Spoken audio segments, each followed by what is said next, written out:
Welcome to the Transform with Vance podcast, where transformations begin every day, and I am your host, Vance Hines. So let's get started. All right, this is Vance Hines, and I've got with me as a victim today is Justin Dobbin. So I'm excited to have Justin. He's got an unbelievable DDPY success story, and the goal of this podcast is to bring as many DDP Yoga success stories to the public as I can possibly get. There's so many incredible DDP Yoga stories out there. So DDP Yoga has changed my life and it's changed so many people. I'm trying to get that story out to the public. So today I am honored to have the beast himself, Justin Dobbins. How are you doing, Justin? I'm doing good. How are you doing? Oh, man, I'm doing good. So just tell them how much you've lost overall. Well, when I started out, my initial goal was just to lose 400 pounds. I mean, that's what I wanted to do. I wanted to be below 300, and I've hit 296 as my very lowest. So that would be 402, but 401 is where I felt decently healthy, but each time I got down below that 300 mark, I just didn't feel good. I wanted you to tell the people right off the bat, before I meander you and wander you around, about why you're here and what the fantastic story it is. So just to get their attention, I want them to know that you've lost 400 pounds. Yes, sir. And you've done it without bariatric surgery, without personal chef, without personal no fitness pills, guru. no potions, no powders. Nope. You did it by I did it all. Pure will alone, correct? Yes, sir. I did that with just discipline, will, and my wife helped me every step of the way. All right. So hopefully we got their attention now. They're at least give me a little bit of wiggle room to meander you around into some history and stuff. So we should probably go ahead and give a trigger warning right here at the beginning. I like to do that because I'm not orthodox, and I might say something that may not be PC with everybody in the weight loss community, but just know that if it is something that is a trigger, I've said it to myself, and I've said it probably 10 times nastier inside my head to myself. And this is just that's the way I tell my story. I tell my story as like I'm telling it back to myself. Because I don't want anybody to ever feel like I'm trying to single them out or try to tell you how to do it. I'm just going to tell you how I did it. Hey, and that's why we're here. You need to tell people how you did it, what it takes to lose 400 pounds. It's, I've been called a walking hostile work environment. So I'm, you're not going to offend me in any way, and in fact, I'm probably going to offend you at some point. So that's the beauty of this medium, is that there's really are no ratings. We can be ourselves on these things, and I want you to tell your story the way you want your story to be told. So, all right. So tell us just a little bit about where you're coming from, and just a little background about who you are. Well, I grew up in Oklahoma, around the Tulsa area, and I've always been the big guy. I'm 6'7" now. I was always about a head taller and about 100 pounds heavier than everybody growing up, and was ate to carry it, was able to keep up, handled the weight, of course, younger, stronger, dumber. Just didn't really watch what I ate what I wanted. Was labeled morbidly obese at that 10 or 11 age by the doctors, because I was just outside. I've been outside of the size chart since I was born, and they go by those charts all the way up. And of course, in high school, I did pack on the weight, drinking soda and all that kind of stuff, getting the freedom of a car, not being stuck just eating what you got at home. Then went to college, kept putting on weight, but I kept handling it well. I don't think anybody ever knew how much I actually weighed, because, when somebody's my height, you can hide that weight a lot better, or a lot easier, I feel like. Because somebody walks up and looks up and you say, hey, I'm 300 pounds, most folks aren't going to argue with you. So I would say getting out of high school, I was over 450, 475, somewhere in there. But 6'5", 6'6", and just able to move around. It didn't really slow me back down back then. Where did you, what town did you grow up in? What city? I grew up in Broken Arrow, Oklahoma, and I graduated class of 97. And then did you play football, basketball, any of the sports there? I played football for 1 year in 8th grade, and then I switched over to the FFA organization and got my State Farm degree and took the ag mechanics and welding classes, and I went the FFA route and the VOAG route versus playing high school sports. Shit, the coaches had to be begging you to play sports, 6'7" or 6'5", and 400 pounds. They had to be begging you to play sports. We had a lot of big guys in my high school. I graduated with right around 1,000 people. So, I mean, we had plenty of people to play high school football, and it just wasn't for me. I was really, my heart was in the VOAG department. I was treasurer 1 year. So I was an officer 1 year. I was treasurer 1 year and vice president my junior year. My senior year, I just showed livestock and kind of ding-donged around. I worked hard my 10th and 11th grade years, so my senior year I didn't really have to work much. I just kind of got to loaf around and live off savings a little bit until I started working again in the spring. So, but I mean, I would jump on and work when anybody needed help back then, but I didn't have a steady, solid job my senior year. Are your parents big? Dad's 6'3". No, my family, I mean, Dad's 6'3", so I'm the tallest in the family. But yeah, fall of 97, I graduated and I moved to Joplin, Missouri to go to Ozark Christian College. I thought I wanted to be a youth minister, and then I thought I wanted to be a preacher, and then I switched it up to missionary, back to youth minister, to counselor, I switched my major so many times and then just decided that the ministry wasn't for me. It's a vocation that is for a specialized person, and that to my detriment, I found out after 2.5 semesters I wasn't that person. So I moved on and started working in the field with some mentally handicapped folks, and I did that for about 2 years, worked my way up to a lead staff position there, and then just got tired of that, and I met my wife while I was doing that. We started dating, and I took a plant job after that at a cable harness company in Kansas that makes big long cable harnesses for like John Deere and Caterpillar and some of those type of companies. And I worked there for a couple of years when we were first married, getting used to that. But this whole time I'm eating garbage, I'm getting bigger. I went from doing all the jobs like I did in high school, like physical labor type work and whatnot, to standing in one place at a factory, where the mental health field was. It was a lot of sitting. It was a lot of, interacting with the patient or with the clients, but like in their home setting. So there wasn't any working out back then. And then, of course, the plant job, there was some moving around, but it was pretty sedentary. You would get to one place and you stayed in that one place. So I packed on weight, and around that time, that was 2001. So that's 2001. That's 4 years after high school. Yeah. 2001 was when I got married to Elise. We're still married. 21 years later. Almost 21 years later. Yeah. It'll be 21 years this May. Congratulations. Thank you. And I worked at Celtron for about 2 years, but while I was working there, I got my first cellulitis infection in my right knee. How old were you then? 22. How much do you weigh?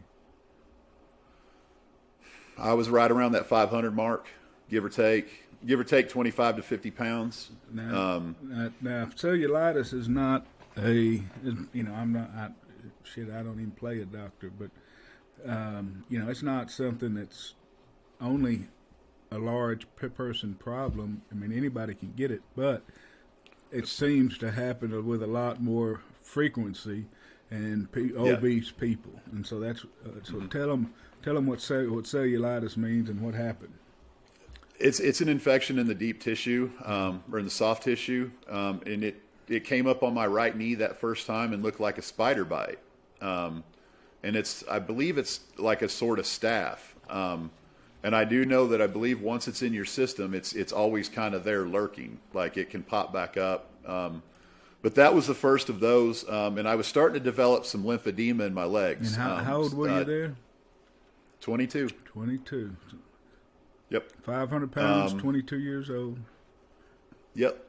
And but nobody knew how much I weighed. You know, at that point, I was still able to fool people with that 350, 375. And lymphedema, describe what that is. That's that purplish red swelling down in your lower extremities.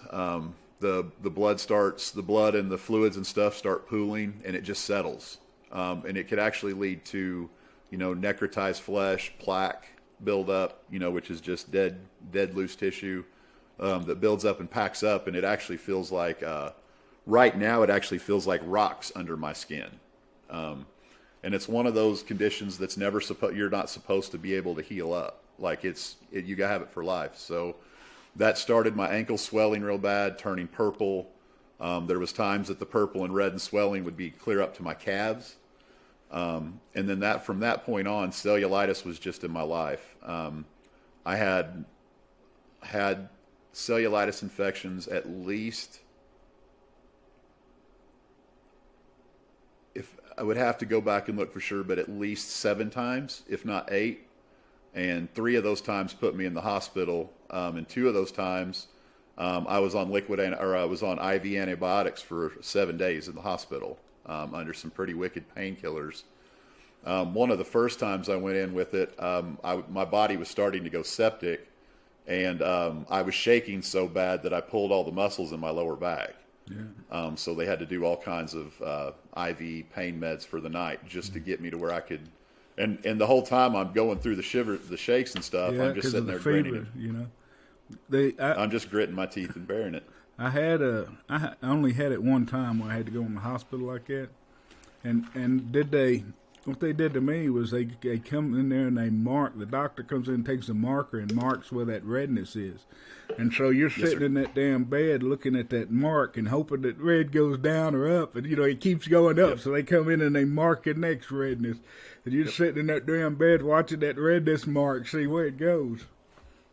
The most scared I was, where it was one time, and it's still like my left ankle is like my indicator. Like my left ankle, one of those that was that visit where I was starting to go septic. It had all settled in my left ankle. That ankle swelled up the size of a basketball.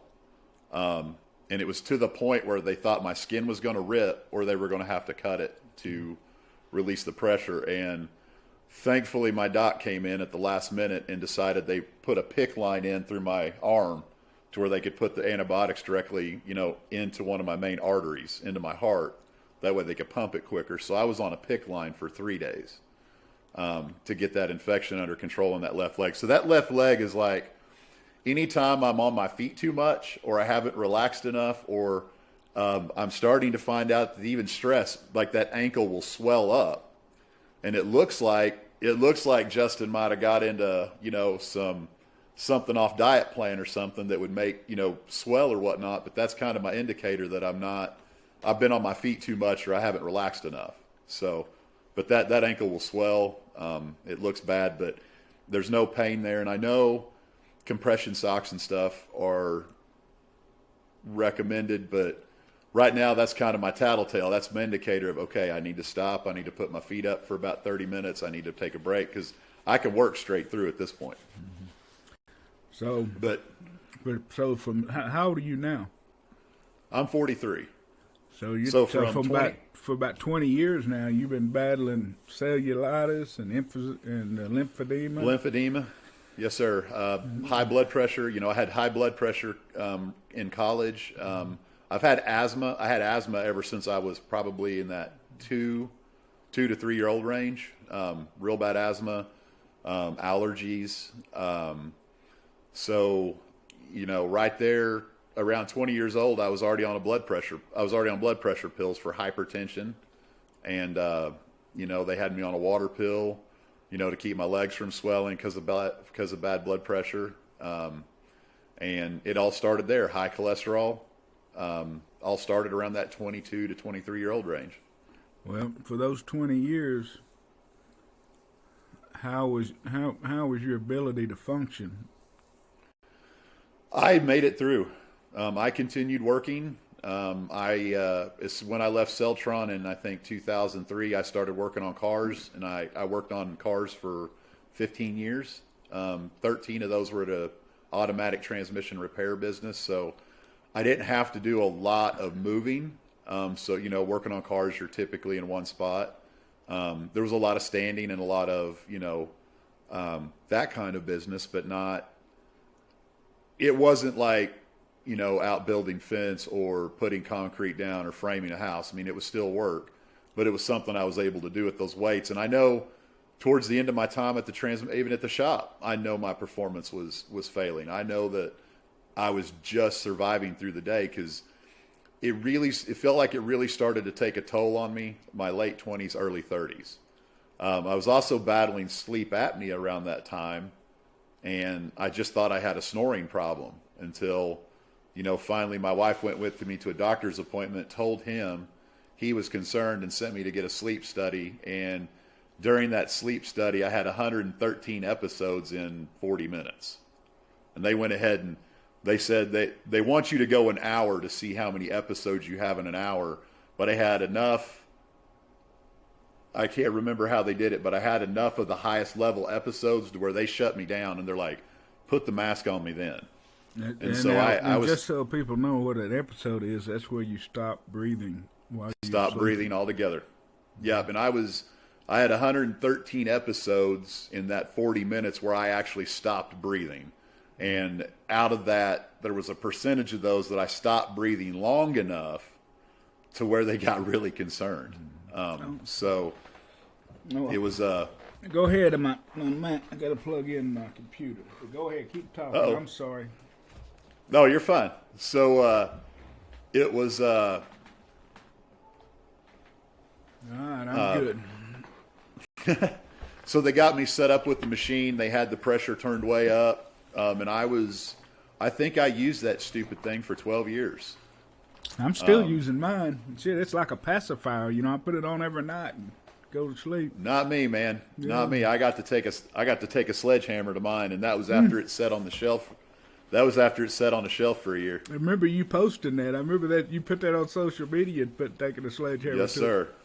You betcha. Well, I checked to make sure, but those things only have they're only like licensed or certified for a year or two. Maybe I need to blow some of mine up. What do you call that stuff that you get? You can shoot and can explode. Oh, tannerite. Give me some tannerite to mine whenever I get ready to give it up. Hell, I need to come see you. You on a firecracker stand. Surely you can give me something to blow it up. I have all kinds of. We have access to fireworks that are legally packaged and licensed to sell to the public. So yeah. You said that very carefully. You I'm a professional in the fireworks business. That was very, specific statement. Well, man, this as far as our fireworks business go, coming into this July will be year 18, and we took it from one stand up to, I think he said we've got 8 this year. Man, that's awesome. So there was a guy back in high school I knew that his dad was in the fireworks business, but he had a stand and he made enough money over the 4th of July every year to get him through the rest of the year. You know? Well, the problem we're running into now is shipping and all this other stuff. Now the shipping's what's hurting us now, and it's just gone up every year. But how long you been in the firecracker business? This July will be year 18. That's awesome. So that's just a little summer. That's just a little summer gig. That's about 2 or 3 weeks out of the summer for me. Now I know that you were functioning well because I also know that you were the mayor of your municipality there for a while. When were you the mayor and of what municipality? It was 2000. I think it was 2017 or 18. Yeah, I did a full term, a 2-year term. I'd have to look it up. I believe it was 2018 to, okay, it's 2018 to 2020. But functioning, Vance, that's an understatement. Like the last few years at the shop, I would get off work and come home, maybe make dinner and go to bed. It would take me most of Saturday to mow my yard, weed eat, get that kind of stuff done, and then I was out of energy. So functioning, no. I mean, I was making it through the workday, and that was it. I was binge drinking on the weekends at that point. My joints were hurting. My back was broke down.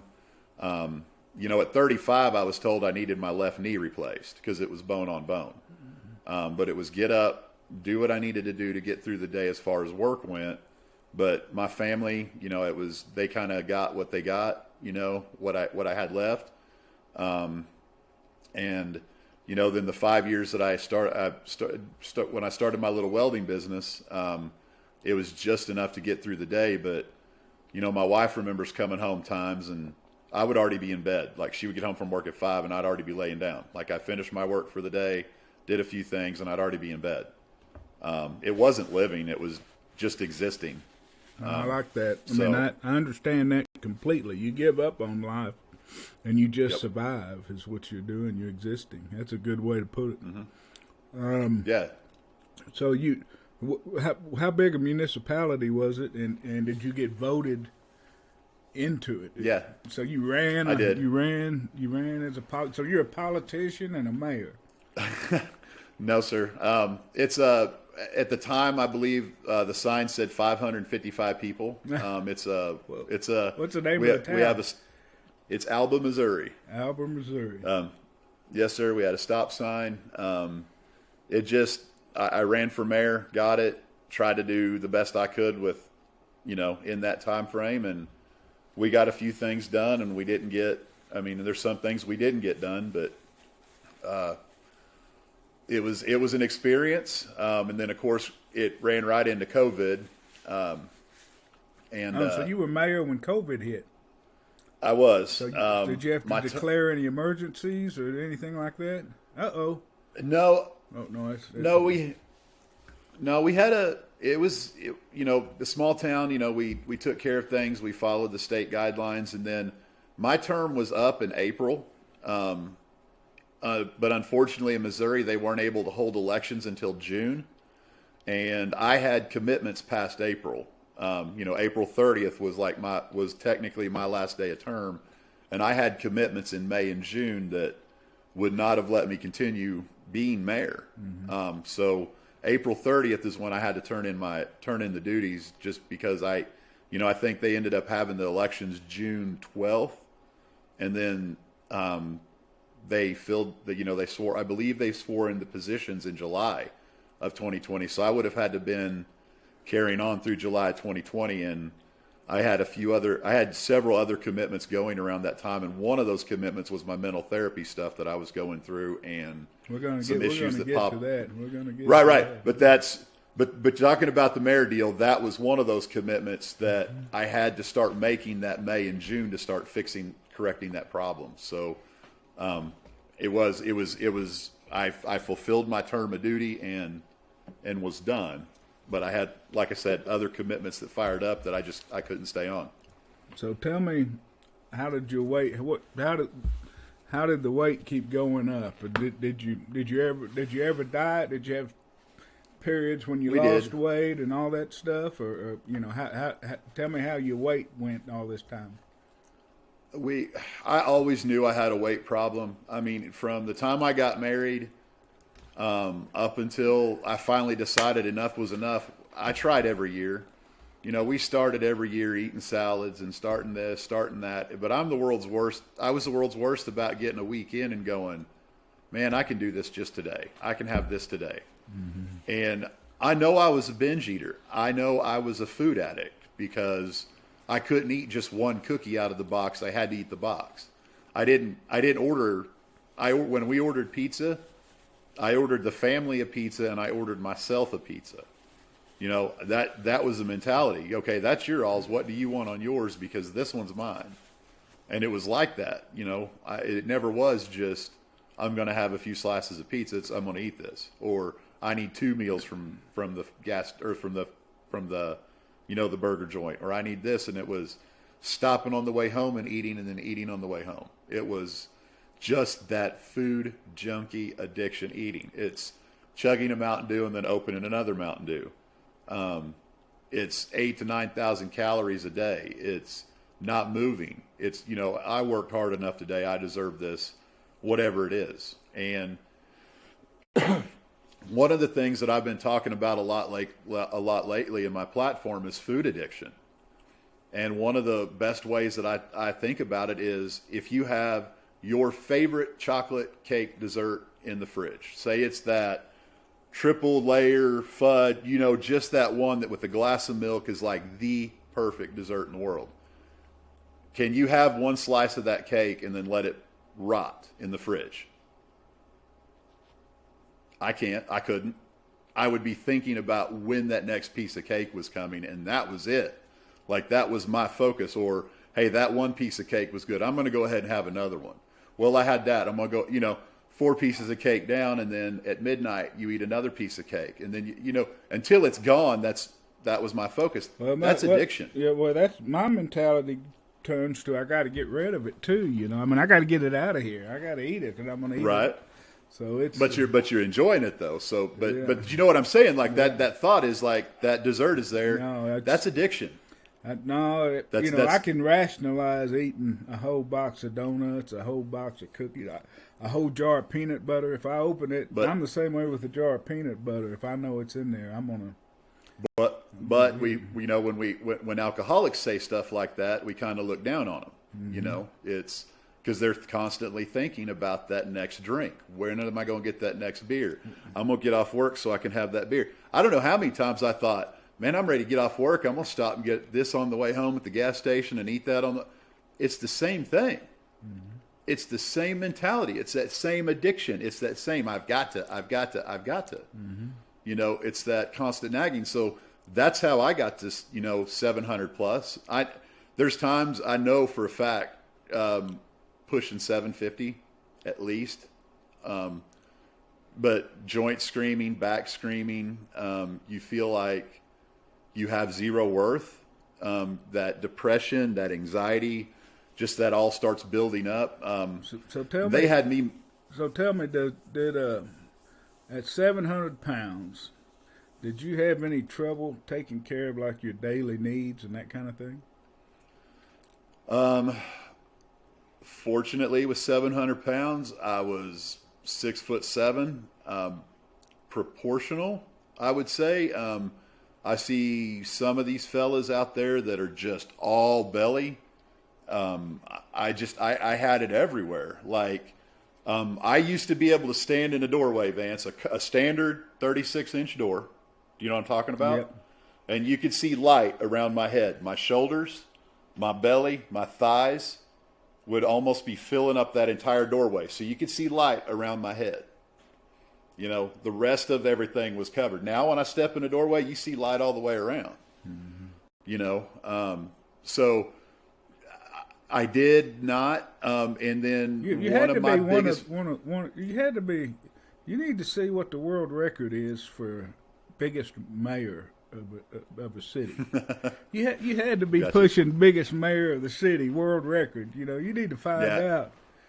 Yeah, during my term, I know I was right at that 700, little over, because my recorded weight when I started in January 2019 was 698. So, and that was after a couple of weeks of kind of cutting back a little bit. So, shit, you may be I may be talking to a world record holder right now. We may not even know it. World's fattest mayor? I don't know. No, world's biggest. We're going to say biggest. Oh, okay. You know, I got you. there was a chiropractor, and I heard just recently he passed. I don't know from what, but he was a big old guy, big, tall, big guy. But he used to advertise in all the papers, Waxahachie's biggest chiropractor. I gotcha. Well, most people that look at those pictures from then and now don't believe I'm the same person, so I don't know if that would hold much credence. Yeah, well, that's true. That's true. All right, man. Well, I can speak for my size at 5'10" and 475 that life's not easy at those Nope. super morbidly obese rates. September 2018 was getting to be rock bottom. I went to a convention in Branson. It was a state level mayor's convention where they brought a lot of the municipality leadership in, and it was they had a lot of classes on different things that were available through the state, different resources. They had a vendors convention, and so we're in the hotel on one end and the convention center's on the other end, and just the walk down the hall to get to the elevators, I would have to stop twice. We'd ride the elevators down, and I would be thankful for that break.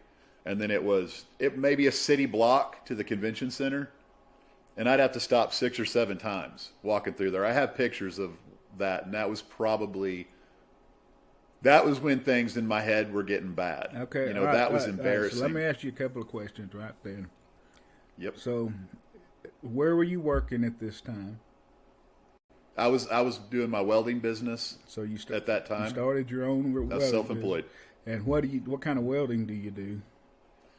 I just do custom steel and fabrication, steel fabrication, handrails, gates. I do a lot of ornamental. I do a lot of I like a lot of the artwork type stuff. I love it when people go, "Hey, I have this idea, but it might sound silly."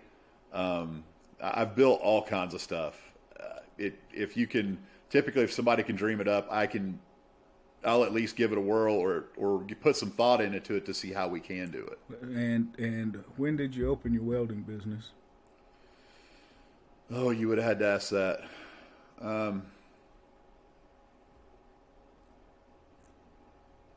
You said one time. I'm gonna say 5 years. You said you've been in like 5 years. 5, 6, maybe 2016, 2017, somewhere in there. What made you go into business for yourself? Well, I took ag mechanics back in high school and learned welding, and that kind of stuff. And I never did quit doing it. I would do it on the side here to there, do it as a hobby. And then we got a real bad downturn in the shop where I was working, and unfortunately, I got laid off. And when he was really didn't want to do it. Got a couple of weeks pay, to kind of find something. And when I got let go, I had about 6 little welding jobs that had been kind of waiting on me for free time, where some friends were building a house and wanted some handrails. I had another set of friends that wanted a custom bed frame built. So my wife said, well, buy the steel and get the stuff and get after it. And so that's what we've done since then is just, instead of going out and getting a big loan and building a shop, I've just been fortunate enough to do it from here at home out of my small garage. And we've bought the equipment as we've went along and just kind of progressed the business. And, but during that time I would get a job, work hard for a couple of hours, have to take a break, work hard for an hour, take a break. What'd you do for health insurance? It's got to be high if you're getting it on yourself. My wife, fortunately, through all of that, had a full-time job, and she carried the insurance for us. Even when I was at the shop, she would work jobs that would carry health insurance for us. You'd have hell getting the damn insurance at 600, I could 700 pounds. No, and then in spring of 2020, that's kind of what happened was, no, not spring of 2020, 2019, right there as we were going into that fall, I got dropped off for insurance because it was just too expensive to keep me on. And you mean that? Okay, wait a minute. It was two. No, I'm sorry. No, that was 2018.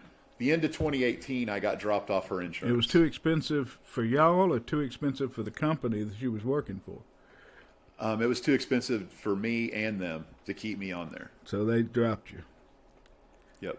It was the premium. Well, and of course, right there in that December is when the premiums and stuff, end of November, 1st of December.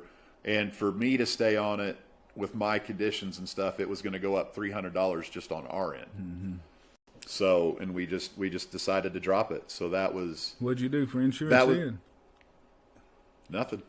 I coasted for the month of December. What options do you have? Now, you've got kids. How old were the kids at this point? At the end of 2018, 13 and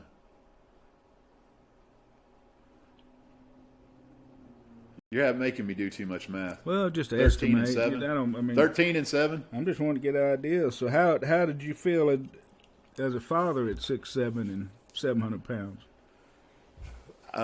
Complete and total embarrassment. I tried to stay away from school activities. By that point, I'd already felt like a circus sideshow for about 6 years.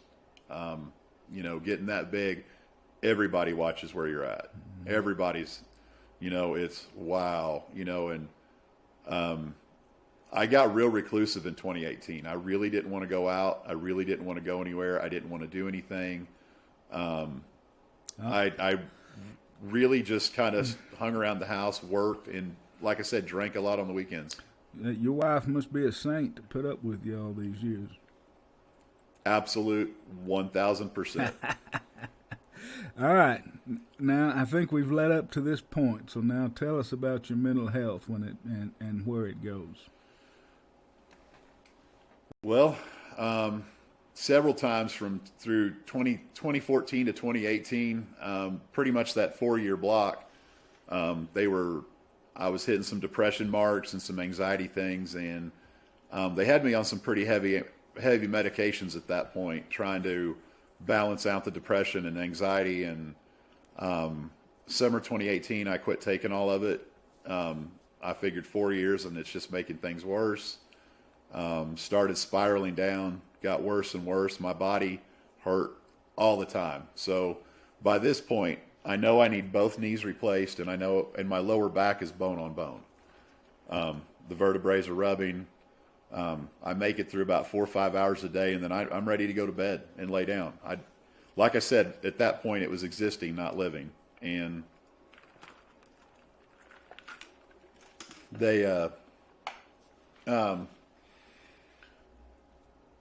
my wife and daughters had gone somewhere. It was December 18th, 2018, and I was probably at my lowest, the lowest I'd ever been. And mentally, I came out here mentally, physically, family life. I can't ask for a better family life. It was never my family. It was never any of that. But I was sitting out here in the dark in the garage in the cold with a pistol, and I was going to end it. I was done. I was done fighting. I was done with life. And the only thing that kept me from pulling the trigger I was out here for about 3 hours, and the only thing was my kids and wife coming home and finding the mess. That's the only, I didn't want that. And then I also started thinking about life without them. I started thinking about somebody else raising my daughters or something like that. And I knew that I needed to be here for them. And so if it hadn't been for the three of them, I don't know. But those three pulled me out, and I knew that I needed to do something different. I wasn't sure what. And nobody knew that. I didn't even tell my wife any of this until I think it was February or March of 2019. And what kind of gun? What kind of guns you have? It was a 45 ACP. And where were you gonna put it to do it? I don't know. I sat out here for 3 hours. The one that really kind of impacted me the most was in the roof of my mouth. So getting too graphic with it, Yeah, that was a bad point. That was rock bottom. That's laying on the bottom, looking up. And I decided at that night that I want to go up. I'm ready to go. Like I said, I wasn't sure what direction, but I knew the weight had to come off. And so that's when I consciously started trying to eat a little less. Well, hey, when you were thinking, I'm just curious about this moment. I'm just curious about what was going through your mind at that moment, you know? I mean, when you're putting a gun to your mouth, and are you thinking about what you're going to leave there when the family comes home? Are you thinking about, your religion? Because you said you wanted to be a youth minister for a while. What just kind of the thought process, You're just done. There's no way, unless you've been there, there's really no way to explain it. You see an entire 38 years of life in like minutes, seconds. So yeah, it wasn't time. It wasn't my time. Like I said, my family pulled me out of that, and yeah, it's just when you finally hit that point. I had a cousin that blew his head off with a shotgun, and his little girl found him, 5 years old. I'm still mad. I can't believe that he'd do that to that little girl, There's times when your mental demons are too much, and people think that that is the only way out, and it's not. It's not. So I decided stuff needed to change, and at that point I started eating a little less. I still didn't know what to do. My wife had brought up keto a few times, beginning of December, because she was really looking towards 2019. She always encouraged me so slightly, so kindly, so politely, of little things that she thought might help, without being blunt, without, saying, well, you need to lose weight. It was always, I would like to try this. And this was always her saying, I would like to try this. Would you look into it and help me? It was never, you need to, or we need to. And looking over the keto stuff, she didn't know it, but I started looking at it pretty hard after that, December 18th, and was thinking, okay, well, this isn't too bad. There's a lot of protein in this. There's a lot of this. And, of course, I was one of those idiots that, not idiots, but saw I could eat all the bacon I want. That's all I saw, was like keto equals bacon. So, but anyways, I started looking into it. Had my last real binge drink, like that January or that 2019 New Year's, and that was it. We started talking more about keto and losing weight, but my wife had a business trip planned, like that third week or second week of July, and they were going to, or I'm sorry, January. They had a business trip scheduled for that first to second week of January of 2019 to Las Vegas. And I told her, I was like, let's not start a diet right before you go to Vegas. Go to Vegas, enjoy your time, and when you get back, we'll start. And so while she was gone on her trip, I started playing around a little bit, trying some of the recipes, trying to figure out how to make ketchup that's not sugar-free, or that's sugar-free for keto, and went through all the recipes and whatnot while she was gone, tried to get stuff lined out. And when she came back, we started officially January 22nd, 2019, and I was 698 pounds. And you'd been heavier than that in the past. Yes, sir. Yep.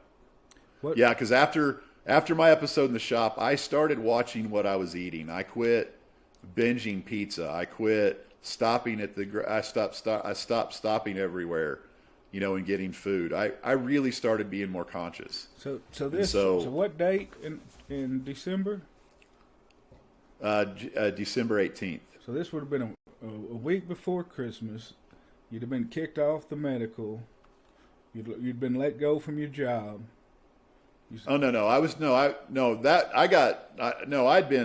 I'd been laid off in 2016, 2016. Okay. This was 2018. So you've been welding for 2 years, doing your own two business.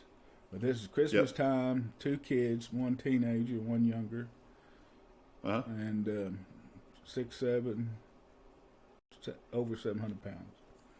Yes, sir. Did Christmas, did that go into the equation of your mental processes, the timing of the year? Or? I've never been a fan of the holidays. I don't know why. Around Christmas, that New Year's, I'm just not a fan. I don't like the added stress and anxiety that the holidays tend to bring. So I'm always a bit anxious and stuff around the holidays. What size clothes and where were you getting them at this time? My jeans, my pants were a 64 waist. 64. And how long? I like to get a 36 length if I can find it, but typically it was a 34 length and I'd have to pull the hems out of it. And then, sweatpants, shorts, that kind of stuff were all 6, 7X. My shirts, my shop shirts, like my button-up ones that we ordered in at one point were a 10X, but I couldn't button them. My T-shirts were a 7XLT, custom ordered from a place in Texas called Texas Apparel. In the beginning, they were called Big Top Tees. Big Top. And I was like, I don't know if that name's going to work, folks, because the people that got to order these don't want like tint anywhere in the in the vernacular there. Yeah. So anyways, I would custom order my T-shirts. They never went through the dryer. Once I got them here, we would immediately wash them and then start stretching the material. Because you don't want to have to order a 9X shirt. You just don't. So 7X, stretch it out as big as you can. And then sometimes they were still tight, Yeah, I mean, I had gotten to where, the only place I could really buy, it was like, used to be Casual Mail and then went to DXL Destination. Yep. Or, it's a series of big and tall. I used to call them Fat and Ugly Store. I know that's not politically correct, but the big and tall store. Yeah. But the big and tall stores that I could drive to didn't fit me anymore. I had to order everything online, Yeah, fortunately we had a Casual Mail here in Joplin when I was in college, so I was able to get clothes there pretty easily, or they would order them in. Mm-hmm. And then we had another little locally owned one for several years, but 90% of the time you would have to order stuff in there too. But all of my clothes were ordered in. I never found anything that would fit. And then when you did get them, you had to wear them until they were almost rags because that stuff's expensive. Yeah. Those custom T-shirts, back when I was ordering those were, $35-$40 just for a plain one color T-shirt. Mm-hmm. But what are you going to do? I mean, you need them to fit. Yeah, it's crazy, man. It's crazy. All right. Now comes the good news.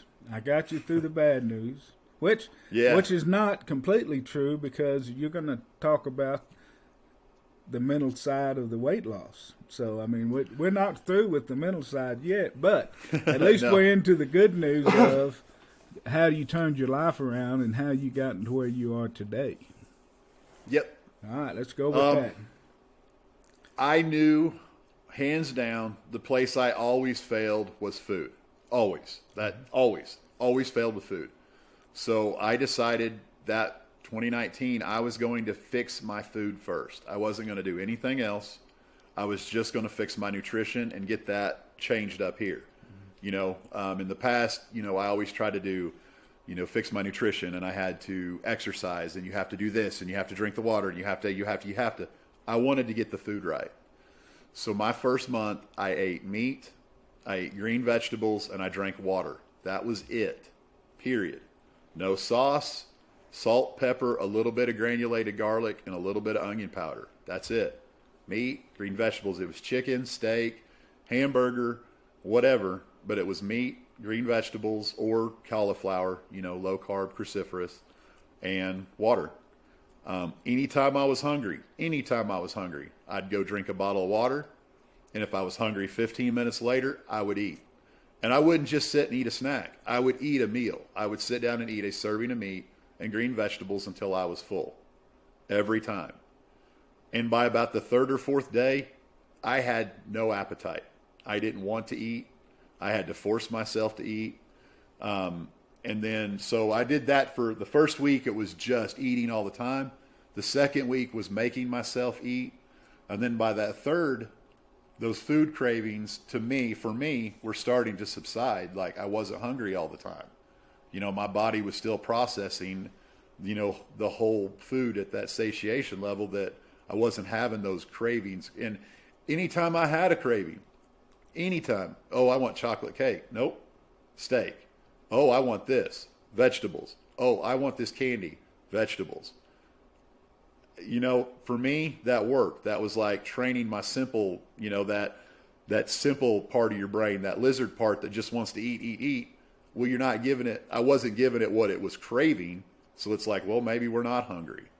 And then, so what was funny was in that 30-day period, nothing. And then on that 31st day, we went to Sonic and I got a diet cherry limeade. I took one drink of it and that was it, because that, only having water for a month, that syrupy, sticky, sweet, it almost made me sick. Like it turned my stomach.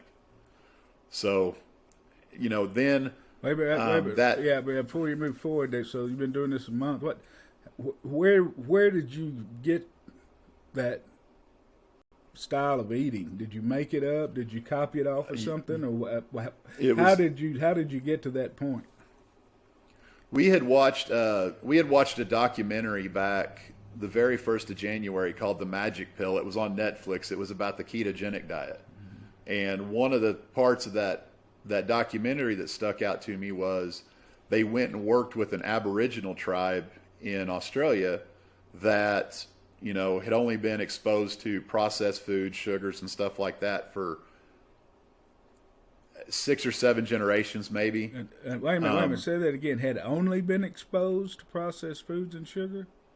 Oh, yeah, you're saying they just recently been exposed. Right. Okay, I'm with you now. Yeah, within 6 or 7 generations, because I'm with you. Because okay. Because as an Aboriginal tribe, they didn't have access to that 6, 7 generations ago. Yeah. But now, their mortality rate, the kids were getting sick, they were having allergies. The elders were getting sick, overweight. And so this group went in and put them on a more traditional diet, healthy fats, meat, and a lot of their conditions started clearing up. And that really stuck with me because I'm Native American. I'm a quarter Muskogee Creek Indian. And so I really started thinking about that. And so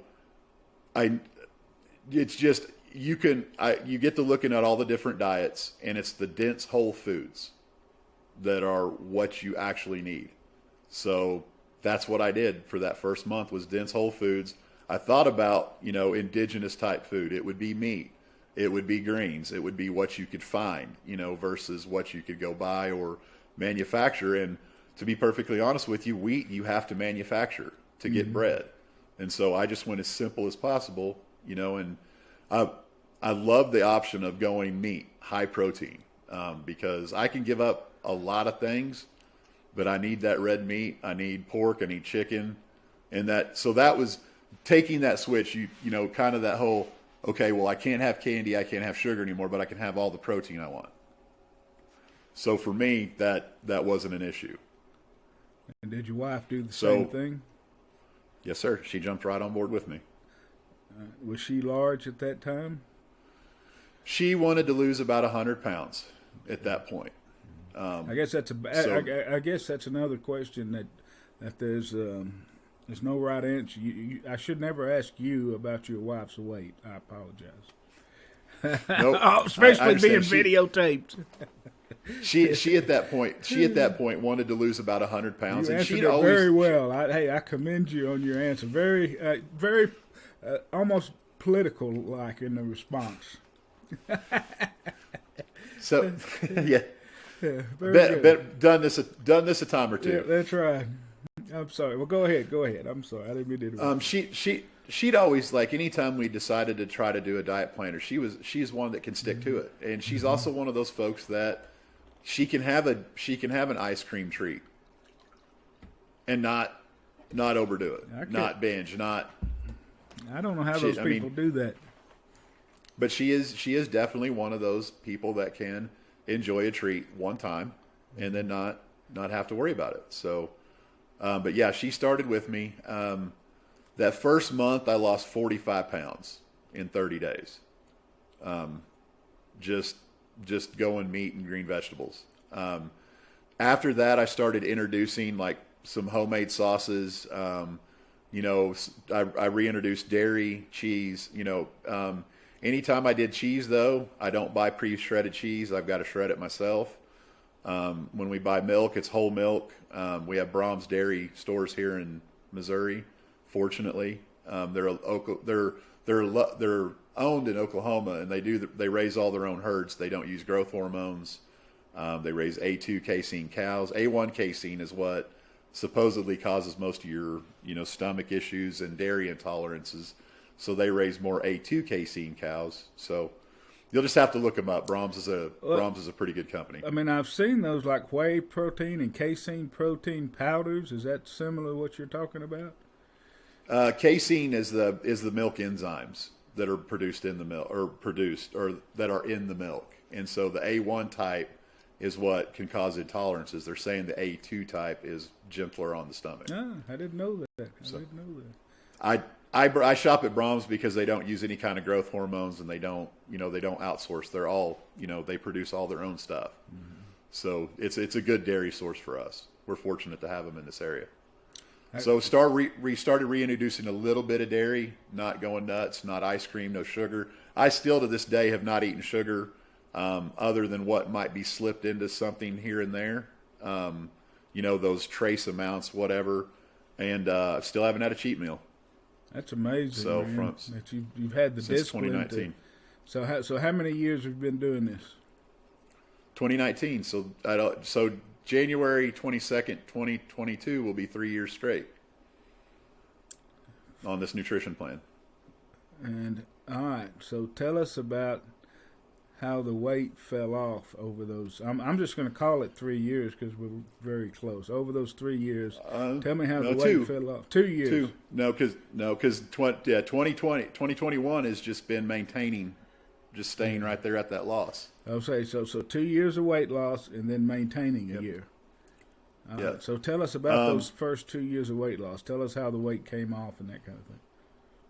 Well, what was funny was after the first 40 pounds is I started thinking I probably should get a doctor, because at this point I still didn't have health insurance.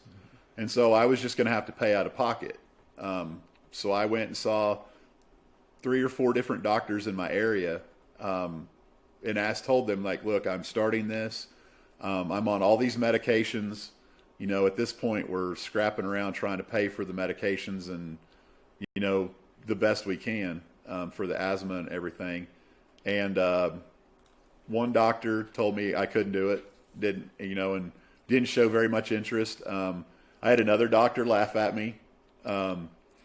One doctor was actually a weight loss clinic. They immediately wanted to put me on pills, said they could help me if I followed theirs, and after I lost the first 100 pounds, they would let me do it my way. And so I got real discouraged and was getting the runaround, and I finally just called down to the Northeastern Tribal Healthcare System in Miami, Oklahoma, because, like I said, I'm Native American, and I told them, I said, look, I'm doing this. I need a doc that's going to be like a no bullshit type guy, because I'm going to do this. And they got me hooked up with a doctor that's been in the business for 40 years, and when I went in and talked to him, you know, he'll even admit that very first meeting when I came in and told him what I was wanting to do, what I was going to do, he smiled like he didn't believe me. But he said he'd give me 3 months to make him a believer. And hold on one second. I'll pull up I got what I weighed when I went in to see him down here. Oh, tell me when that would have been.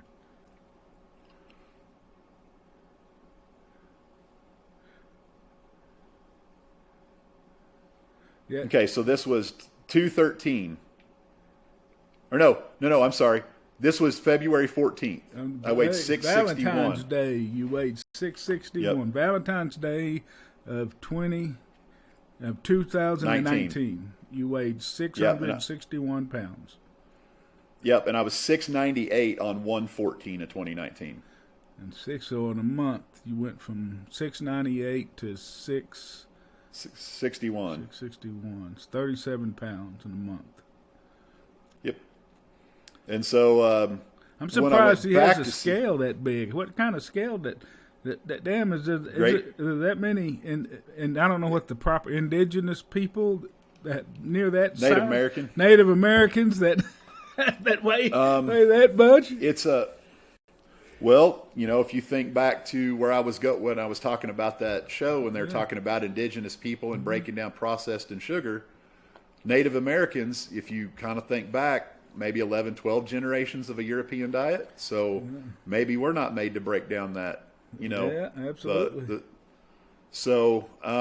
Hey, now tell me, it was a big hospital. Yeah, tell me. So the Creek, you told me this one time in one of our other conversations. The Creek were part of the Trail of Tears. Yeah. So tell us a little bit about your background in the Creek Indian.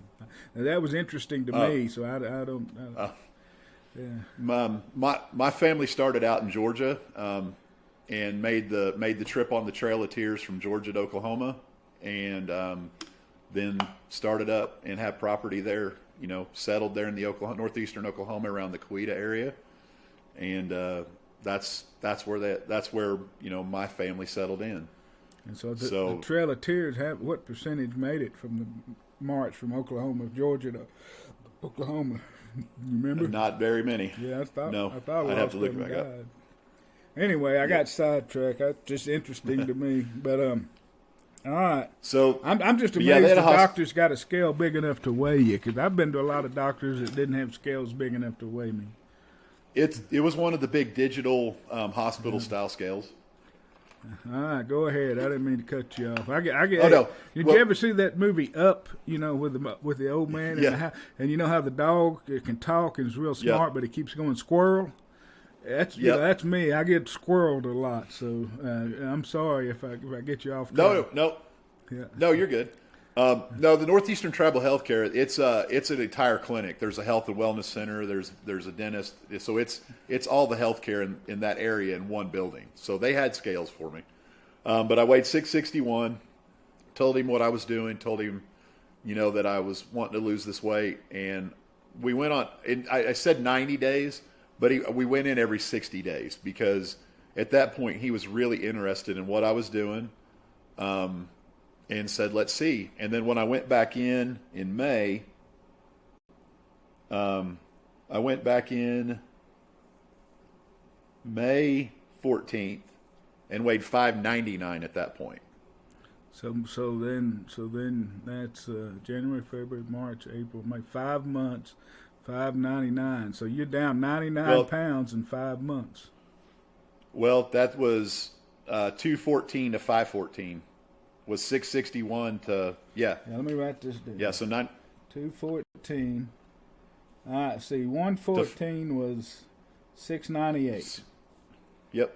214 was 661. 61. Then what was the next one? 514 was 599. 514 was 599. So you lost 99 pounds from 114 in 4 months.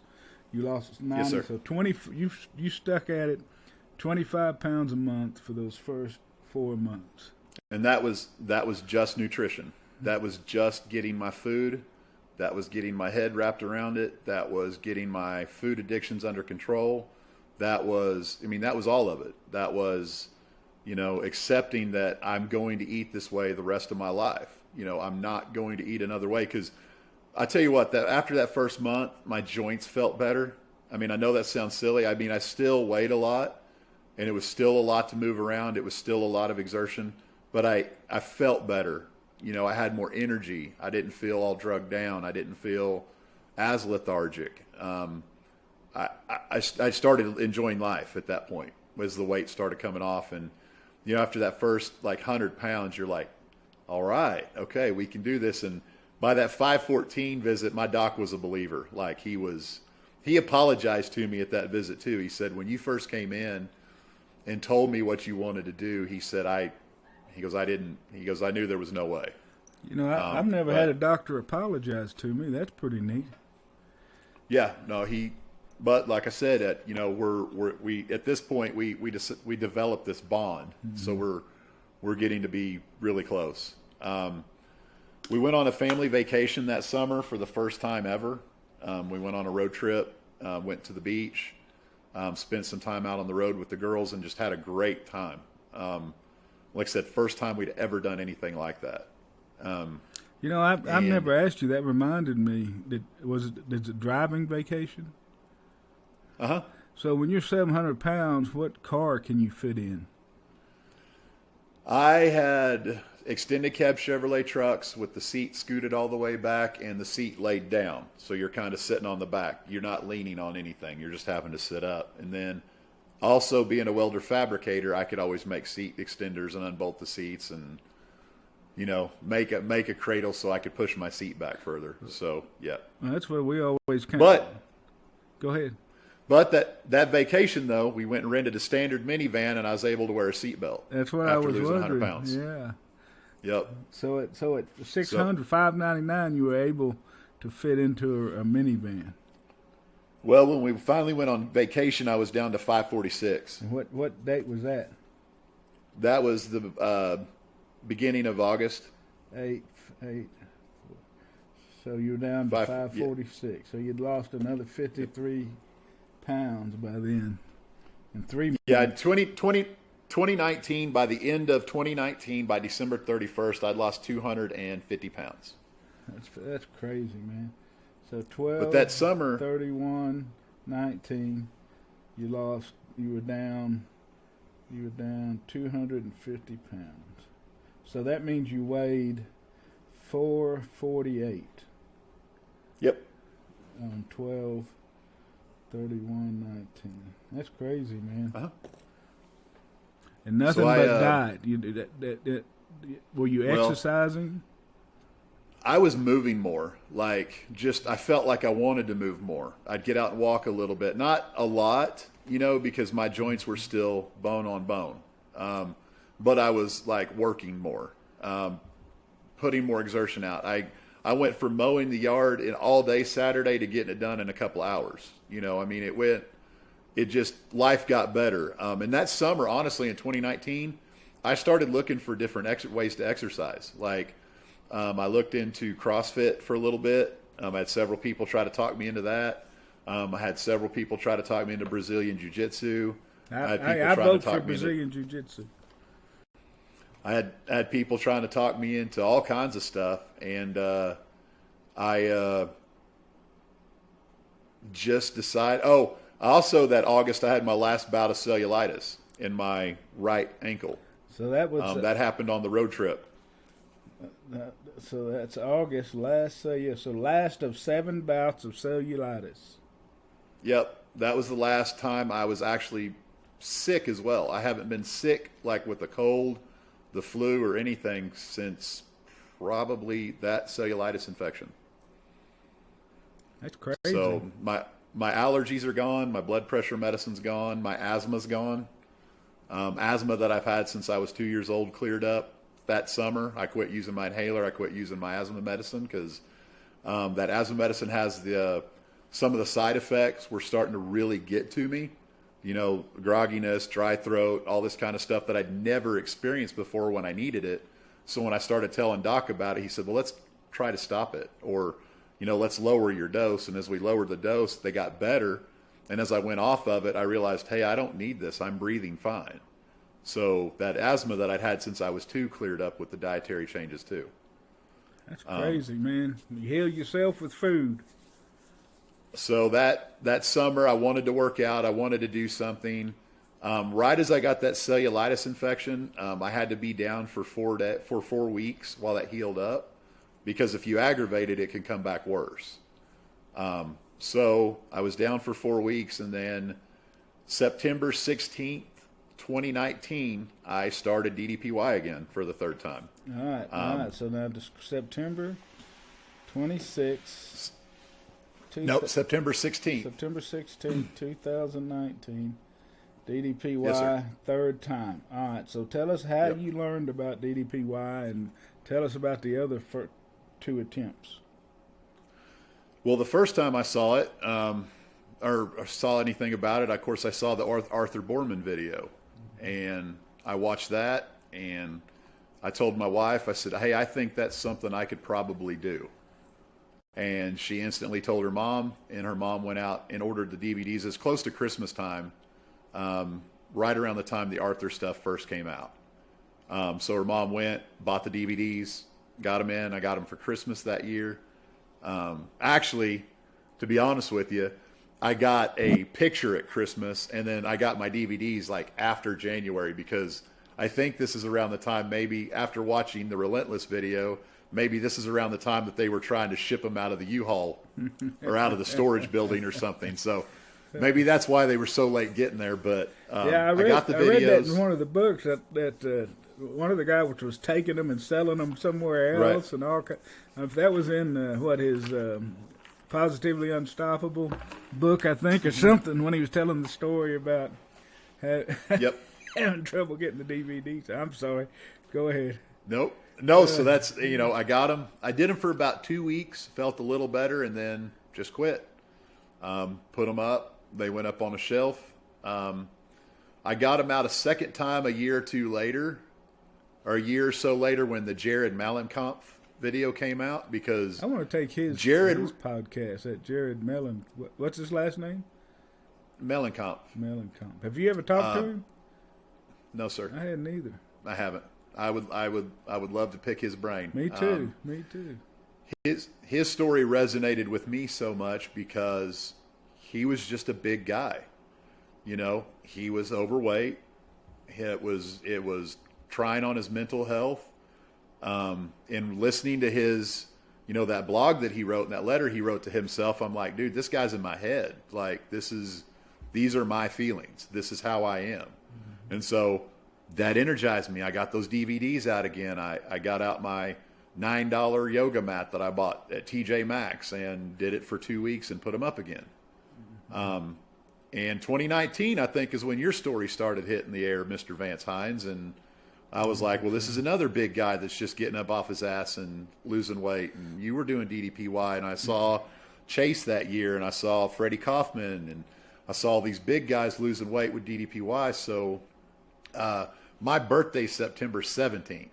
And so I started on the 16th because I didn't want to be that cliche that started to change my life on my birthday. So how much did you weigh on September the 16th of 2019? I can tell you right here.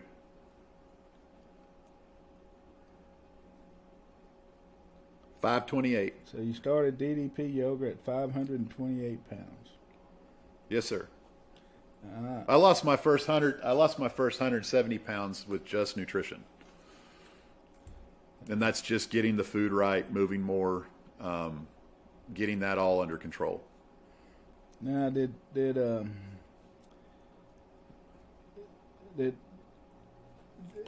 during that 170 pounds, did your nutrition ever change, and how did you? I mean, did you see therapy or get any help with the the compulsive overeating and the addiction and the binge eating and everything that we do? How did you keep from doing that during those 170 pounds? My first 3 months, I was terrified that I'd be sitting back out in the garage with a gun in my mouth. When you're there, when you have that fear of what you almost did, that's a motivator. It is the worst motivator that I think you can ever have. I think it's like, if you got that, that cancer scare, if somebody came up to you and said, you have cancer and the only way to cure it is to quit eating this. I mean, that's terrifying. You would do it. And that was my fear for those first 3 months was I don't want to be back out there. And there's still, and it just shows you how messed up the human mind is. That first few months, there was times where if I did get a craving and it was a really bad craving, I would almost get like a gun oil taste in my mouth. That's crazy. It was aerosol rim oil. It's one of those tastes that, I've always been an avid hunter and shooter, but you're telling me you clean your guns too damn often is what you're telling me.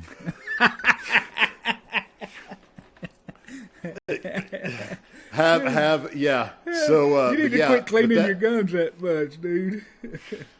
But it's crazy that you're associating one with the other in your mind is what you're doing. You're associating with both.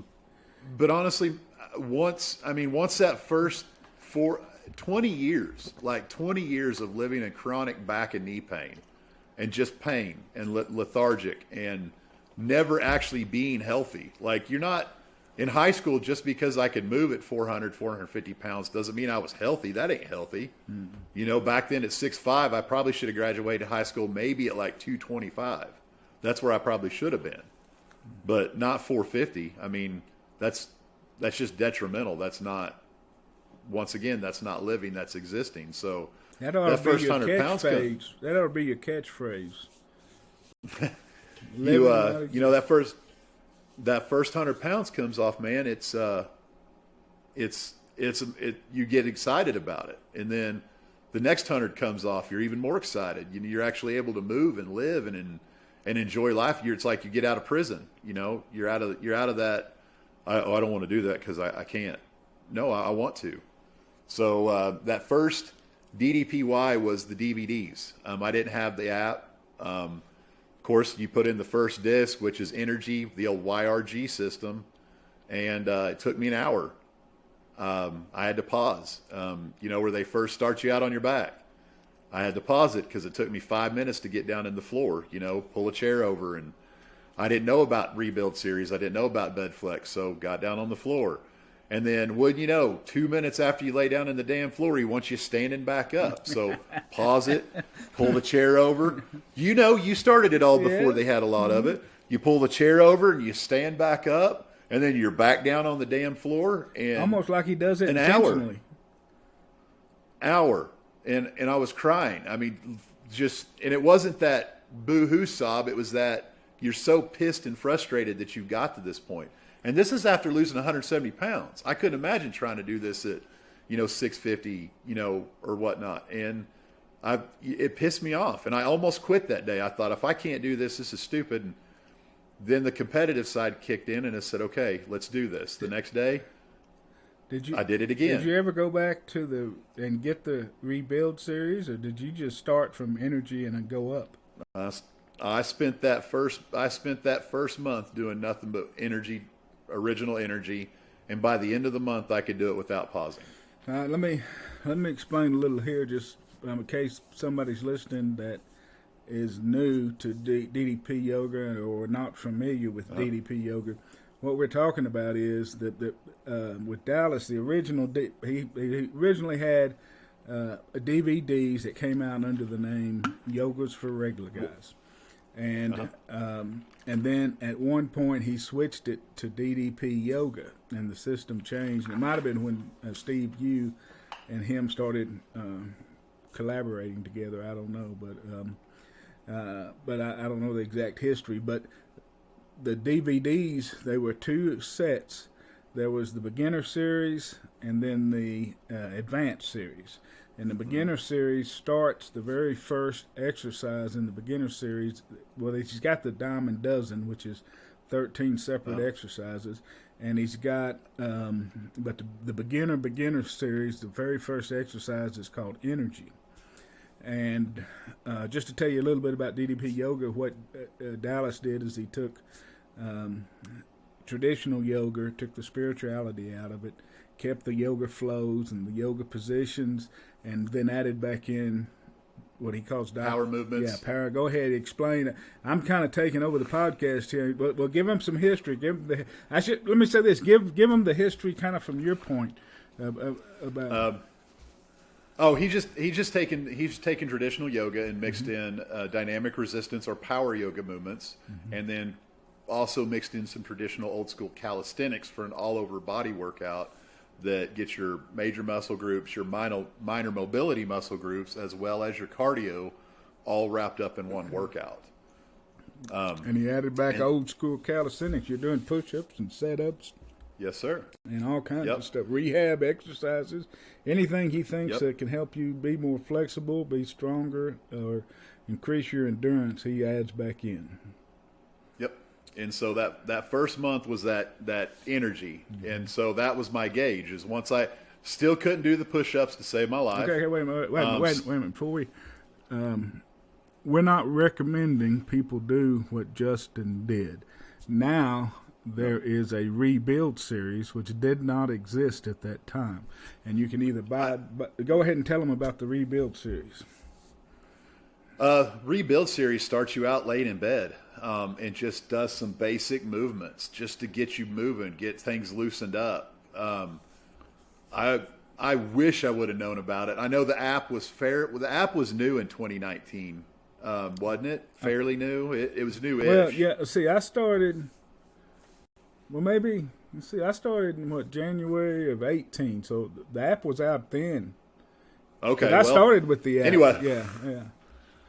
But yeah, the application, like the DDPY Yoga Now app, is the absolute way to go because all of the workouts are on there. They're always adding to it. But the rebuild series starts you out in bed. You work your way up to a chair. Then you work your way up to standing with the chair. And then you go into the beginner program. And so, I mean, they've taken it down to where you're actually starting out at the very most basic movements that build you up to where you can do the basic movements in the beginner. But I did not know any of that, and so I just went with energy. Go ahead. And then Go ahead. Nope. Then we added Red Hot Core, and so I was mainly working with that Red Hot Core was brutal for a beginner. Brutal for me now. Shit. But I'll be honest with you. When they say you fix that core, you can do a lot more with your practice. They're not joking. We started focusing on core, around November. And I just, the first time I did it, when they tell you to go from your knees, you're on your hands and knees, and they tell you to pop up from table to down dog. Nope. I remember the first time I did that, I thought I was king of the world. And it took 2 weeks to be able to go from my knees into down dog. Finally got it. And from there I was hooked. I saw the improvements. I felt the improvements. Now I cut you off about push-ups. Tell them about your progression with push-ups, because I know my progression. I'm interested to hear yours.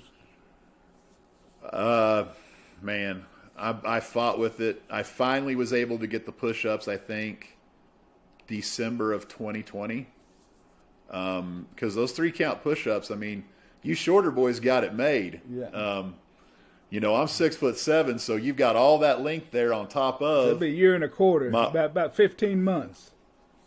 My arms are about 3 foot long, so I've got a long way to travel down. So, But yeah, the 3-count push-ups are: you lower on a 3-count, you hold for a 3-count, you push up for a 3-count, you come back, you lower back down for a 3-count, hold for a 3-count, and then you're done. You lower all the way down.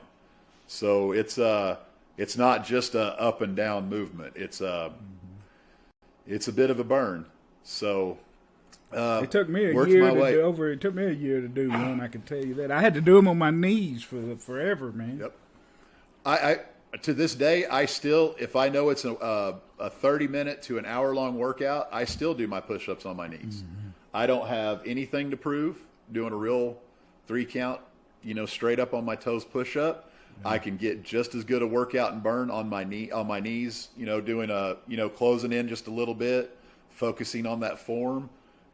Really working on the shoulders more instead of the lower back. I mean, that's what's great about the program is you can always modify. There's always a way to make it easier. There's always a way to make it harder. Mm-hmm. And so that's, I don't worry about ego. After that first month, I decided I'm going to do this workout the way that's best for me so I don't injure myself. There's some times where they'll move on through a move, and if it feels particularly good, I stay on one spot, I have taken it to heart. He's preached at me from the beginning since I first put in that DVD to make it my own, and so I do. If I don't like a position, I won't do it. I'll do another position that will get me a stretch or get me a burn or get me whatever we're in that rotation.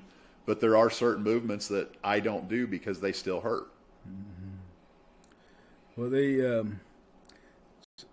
How did DDP affect you after you started doing it? And so it says you started doing DDP and you kept your diet.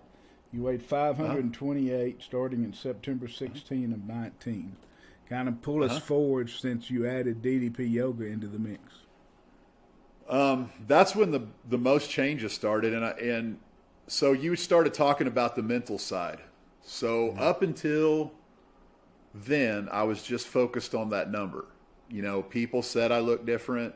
I didn't feel any different inside. Up here, physically I felt a lot better, but I would still wake up on days and my back and knees would hurt. And that's what was so funny is like, I might go a month without my knees hurting, but I might wake up one morning and all of a sudden they hurt.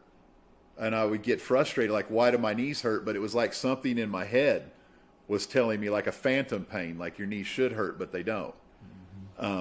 You know, I wasn't seeing any results. Like, I still felt 700 pounds. I knew I was putting in the work. I knew I was losing weight. But I also knew that, you know, in my head, I didn't feel like I was doing anything. And hold on a second. I think I lost Vance. Oh, no. You see me? Am I still there?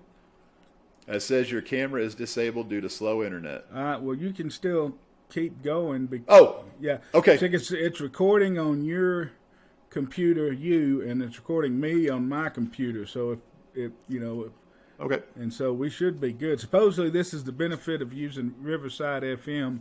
This is my first time using it, so we'll see how it works out. Okay. Well, I'll just go back to where I was at. So let's see, because that'd be an edit point. Well, no, I'd probably just let it go unless you tell me there's something you want cut out. The podcast. I would probably cut. Yeah. I'd probably cut this little snippet out of there where we thought we lost it. Yeah. Anyways, I don't even remember where I was at, dude. Well, you started talking about the mental side and that you still felt like you were 700. So anyways, I'm going into November 2019, not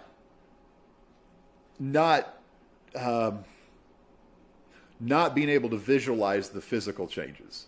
And mentally, I still felt fat and worthless. And somewhere between mid-November and like the very first couple of days of December of 2019, something just flipped. And all of a sudden, I had confidence. Like, literally, it was like I woke up one morning, was walking to the restroom to get in the shower, and looked in the mirror and was like, wow, who is that? When was that again? That was November 2019, like the end or the 1st of December, right in that area. That's one of the few things I didn't write down. Probably should have, but what do you looking in the mirror, I don't know. What do you contribute that confidence to? I don't know. That's one of those weird things that, talking with my therapist and stuff later on, that trying to figure out is because this is, relatively new field. Nobody really talks about the mental side of health loss or weight loss. That's why I'd love to talk to some people who have lost extreme amounts of weight through, diet, exercise, that kind of, just kind of grinded it out to be like, start talking about some mental health issues, because it doesn't happen a lot. I don't know. I just, like, confidence hit me, self-worth hit me all in one go. It wasn't like a slow trickle or a build. It was just like, okay, this is weird. And it was an adjustment period. Now, you said a term there that's the first time I've heard you use in this podcast, self-worth. Mm-hmm. That's did you ever listen to any like Brene Brown or anything like that, but vulnerability, insecurity, shame, that's kind of what she studies, and that feeling of inadequacy. So what can you tell other people out there in similar situations about that self-worth issue? It just hit all at once. I don't know. I really wish, as many times as I've tried to explain this, I just can't. It literally hit me all in one day. I just felt like, hey, I am worth the shit. I am worth the space I take up. I am worth the air that I consume. It was amazing. It was literally one of those awakening type moments. It was a recharge. It was I don't know. It was just one of those all at once type things. It was like literally a switch flipped. And I knew that I had this in the bag. I knew that this was possible at that point. You know, I knew I was able to lose weight. I knew I was able to keep my nutrition.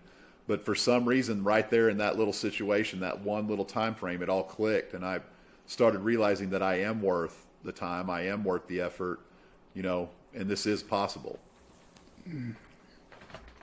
So where did you go from there? January of 2020. What happens next? You getting more confident? Actually, let's see. I actually got a phone call December 9th, 2019, from Diamond Dallas Page. He reached out to you December 9th of 2019. Yes, sir. I'd lost 236 pounds, and he had seen some of my posts on Instagram and reached out. And I remember, you know, him asking me, you know, how I was doing it and, you know, about my nutrition. And he likes to tell the story of him, you know, recommending some nutrition advice to me. And I right then was like, hey, I'm good. Let me ask you about this. I honestly didn't mean anything disrespectful about it, but by December 2019, you know, my nutrition was my nutrition. I mean, it was locked in. There wasn't. It was a law in my head at that point. DDP Yoga is not just a fitness program. There's also a nutrition program part of it, which you know, which is basically I follow many of the tenets of the DDPY nutrition, and I tweaked it for me. And it worked for me, but you know what works for one person is not going to work for everyone, and that's why Justin's lost 400 pounds doing it his way. And so, you know, it's hard to argue with 236 a man who's lost 236 pounds on his own. I think in that conversation he knew that I had my nutrition dialed in. Like that was no longer an issue. The food addiction was no longer an issue. You know, that was all under control. And by then it was just a matter of getting my exercise right. He recommended that I step my game up to the app and check in from time to time. And so I got the app a couple of days later and started with it. And which workouts did you start with on the app? You by that time you'd been doing it 2-3 months. So which 3 months of energy and red hot core? No. By November we had moved up to Strength Builder, and by Thanksgiving of 2019 we were doing Diamond Cutter 2.0 and Double Black Diamond. Woo! So from September of 2016. Wait a minute. You did Double Black Diamond in 2 months of doing it? Yes, sir. First of December we did Double Black Diamond. That's crazy. I still had to modify my push-ups. Yeah. But I was able to make it through the workouts, and sweaty mess. I mean, but like I said, that work ethic kicked in, that, you know, that I'm going to do this kicked in, and it was off to the races. There was times I would do 2 and 3 workouts a day, you know, just because, you know, you feel better. You get that endorphin rush from the workout. You're losing weight, you're dropping weight, your knees are feeling better, your back feels better. You start to see veins popping out of your arms. You start building some muscle. It's just amazing how much better you feel. And it's just, you know, getting out the mat and starting up the app with your phone. And what was funny is I never even got a heart rate monitor until I think Christmas of 2019. So I'm just doing the videos, just doing them, you know, the DVDs. Mm-hmm. And even to this day, half the time when I put on a heart rate monitor, I don't care what it says. I just get it for the point multiplier, or just put it on because everybody else has got theirs on. Yeah. So to me nowadays, it's more just about getting the workout in. Dang. So talk to Dallas, turn the year in 2020, and we're back from me using the little boys' room. So Justin, We got you up to 2020. 20. And you are 200 and, you said you ended the year at 250. 448 is where I ended the year. 250 pounds down. Yep. All right. So now we're going into 2020. Now, I know at some point, if it was 2020, I know that there was a contest that had to be the driving force behind your transformation in life. Nope. Yeah. Not at all. There had to be one. Something come March that was just changed your life tremendously. Okay. Well, sorry. My bad. No. Sorry. Hey, there was quite a few contests and things that happened in 2020. One of the first things that popped up in 2020 was getting invited to Summit. DDPY has a transformation summit. That thing, I went in 2019, and it's a life-altering event just going to that thing. Man. Well, they had invited me, and of course, that's where my logo came up. Back was because of Summit, because we got the invite, and I knew, there was no way I could afford, the plane tickets and stuff like that, and and then we got to sitting around, and my friend owns a print company here in town, and he said, what if we did some fundraiser shirts? So we did some fundraiser shirts. We started raising some funds to go to Summit, and then, out of the blue, a friend of my uncle's, my uncle had passed away in 2018, the end of 2018. I'm sorry to hear. A friend of my uncle stepped up that had known him since they were in school, grade school together, all through high school, stepped up and paid for our hotel room while we were going to be in Smyrna. And then just a lot of things happened to where we were going to be able to make that trip, and then they canceled it due to COVID. COVID hit. COVID changed the world. So that happened. Positively Unstoppable 2020 started that year. All right, let's talk about that. I'd seen the contest the year before with Christy Radford and Chase Green, and I was in the community. I was on the Facebook page. I'd started posting. What Facebook page? The DDP Yoga Facebook page. And that group is all one word, DDP Yoga. There's 70,000 people in it now. All positive. It's unbelievable. It's an insane group, and it's probably one of the most positive places on the internet. I agree. All right, go ahead. You started it. You were in the group. You started hearing about the Positively Unstoppable challenge. And I entered. I filled out, I believe, the application, and true to my nature, my competitiveness kicked in. I started seeing everybody in the challenge as a competitor and an enemy and somebody I had to beat. So I very nicely wrote a letter to DDPY and said, I will continue to post. I will continue to help people. I will continue doing my journey, but this contest is not for me, because if I continue, it'll be only about the money, and it won't be about anything other than that. So I withdrew from the contest, to be honest with you. In words, I kept posting. I kept killing it. And then seems like some mouthy Texan came around the 1st of March mouthing off that he was going to lose 100 pounds faster than I was. Yeah, I don't know who that could have been. And to be perfectly honest with you, like when Vance started Vance's challenge that March, trying to motivate people, the men to lose 100 pounds, women to lose 50, and it was a race to the first one to lose the weight. And I think when you called me, I was like right there at that 420 range, that 400, 420 range. And I told Vance, I'm like, Vance, I think I'm going to end up at like 375 or 350, because I'm thinking I'm a big barrel chested man, wide shoulders, I'm going to be thick. And, I entered Vance's challenge March 2nd at 414 pounds. Not thinking I had 100 to go, but I mean, it was another place to kind of be. And I almost didn't do it, Vance. because I don't like challenges. I don't like contests because I am super competitive. And it's almost a toxic trait how competitive I can get. And I'm constantly having to rein that in, to settle down. We're having fun.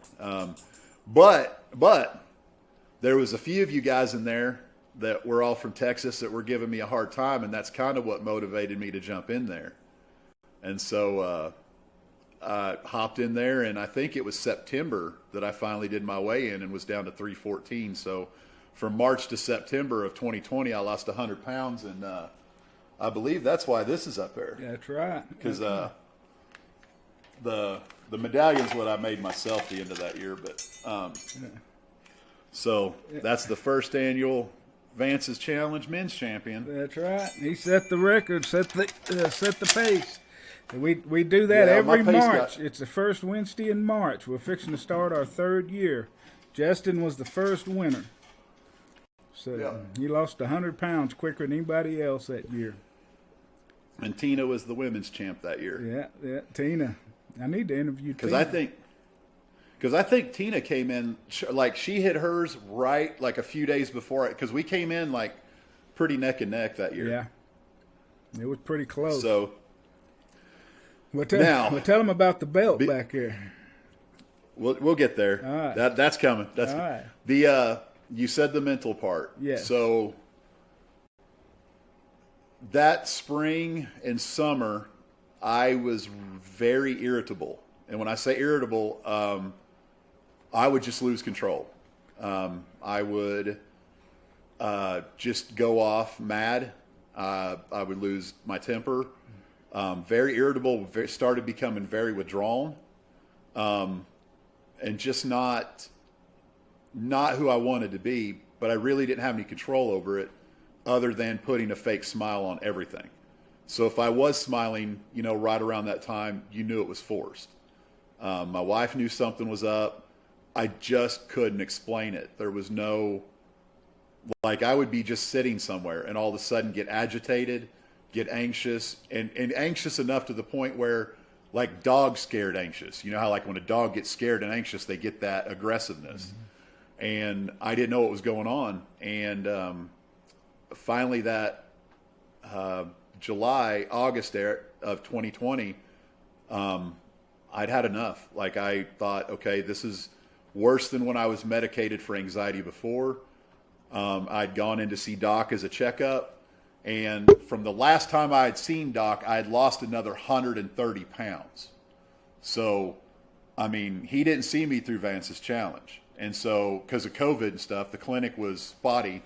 And I finally called him and said, we've got to come in and talk. So when was that? And that was...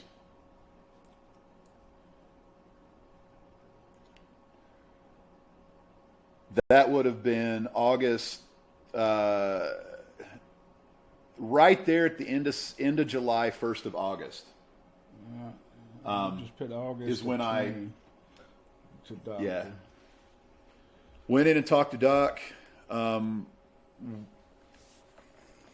They are trained down there because PTSD is really prevalent, within the Native American community. I from what I understand, and just in 20 minutes, he said we need to have a very serious talk.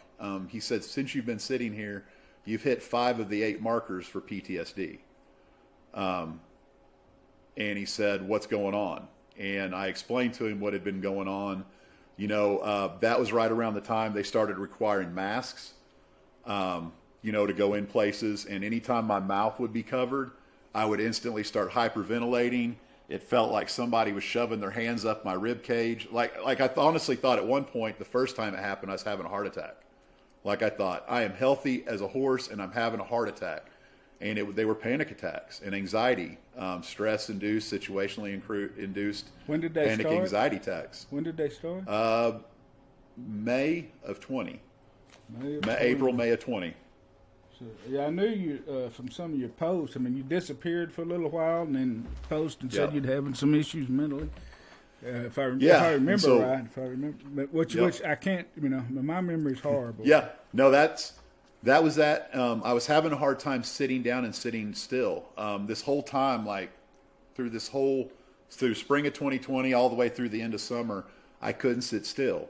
I wasn't enjoying life at that point. Everything had to be work or it had to be go. Because if I sat down, even sleep, I would lay down and fall asleep from exhaustion for 2 hours, get up, try to do something, lay back down for 2 hours. So no sleep, because I felt like sleeping was lazy. I felt like watching TV was laziness. So I went from one extreme at my heaviest, not able to wanting to do things and enjoying TV and movies and, sitting on the couch and relaxing, to now I'm lucky to make it through an hour-long TV show, because I still am fighting with sitting here, is laziness. I should be working. I should be being productive. And this is all through, that time period of 2020. Mm-hmm. Doc. Hey, tell me to go fuck myself if I get too personal or ask somebody. I've already picked your brain about the lowest point in your life. I don't know. Uh-huh. But the PTSD usually, shit, I don't know. But I've always pictured it was from a traumatic, like a single traumatic event, and then from that event you have all these lifelong issues. Is that not correct? It's different. It's a mental thing, so it's different for everybody. It's just like getting your nutrition right. There's not one fix all. There's not one cause. Mine. So the only thing that we can get it from is all of the years of being heavy. Yeah. All of the verbal abuse, all of the bad looks, all of the self-perceived abuse, all of the actual abuse. I just took it. The people who looked down on me, the people who made fun of me, I just put it away.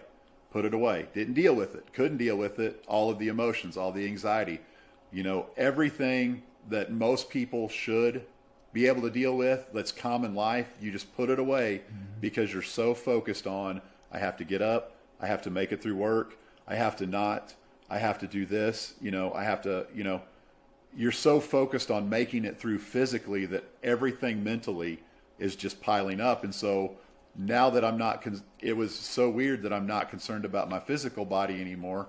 Now my mind snaps. So something in there triggered that. And so all of this stuff I can, back then a smell could set me off, a memory. It would just trigger something subconsciously that would trip my PTSD and put me into panic and fight mode.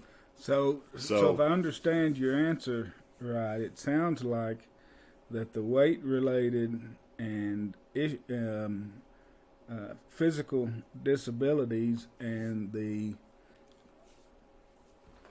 aspects of growing up that way. Yeah, well, we're going back to that shame and worthlessness issues, that compounding those and pushing those down, that right now the current belief is that it was the cause or the etiology of your post-traumatic stress disorders. Is that yeah, it's just a culmination of never fixing any of that stuff, just pushing on. A lot of folks reach out to me for help now that are 500 plus, and one of the first things I recommend is therapy. Any way you can. What kind of therapist? I mean, I'm skeptical about Vance, therapists. So what kind of therapist do you recommend someone goes to for us? Mine was a trauma specialist. Like my doc talked to the different therapists at the clinic. My doc was on board with me. He helped me find the right therapist for me, and she was a PTSD and trauma specialist. My recommendation for people that have problems, and I'm not a therapist or anything. None of us. But my logic with somebody as a binge eater, talk to an addiction specialist. Yeah. Do you know what I mean? Like, how many binge eating specialists out there were actually 500-pound plus binge eaters at one point? Mm-hmm. But how many addiction specialists were actually addicts at one point? No, I mean, you know what I mean? We're unicorns, people that have done what we do, But like I said, an addiction specialist can help you deal with addiction. So like binge eating is an addiction. I believe personally, that's how I feel. You know, it's an addictive quality. Yeah. So an addiction specialist, I feel personally, again, just me, I think an addiction specialist is who you should reach out to. Because seriously, obesity counselors, how many of them have been where we've been? Not many. Usually You know what there's I mean? little bitty cute girls just out of college, you know? And they've put in the bookwork. I'm not taking away from any therapists that have done the schooling. I'm not at all. Like my therapist, she's trauma specialist, worked wonders, taught me so many things. And I don't share my mental tools or the lessons I learned in that either, because that is just as specialized, if not more so, than diet. And I don't want to tell somebody how I'm dealing with my stress and have them try it and it totally backfire, because that's when you start playing, you know, with people's headspace or recommending or anything, I just don't.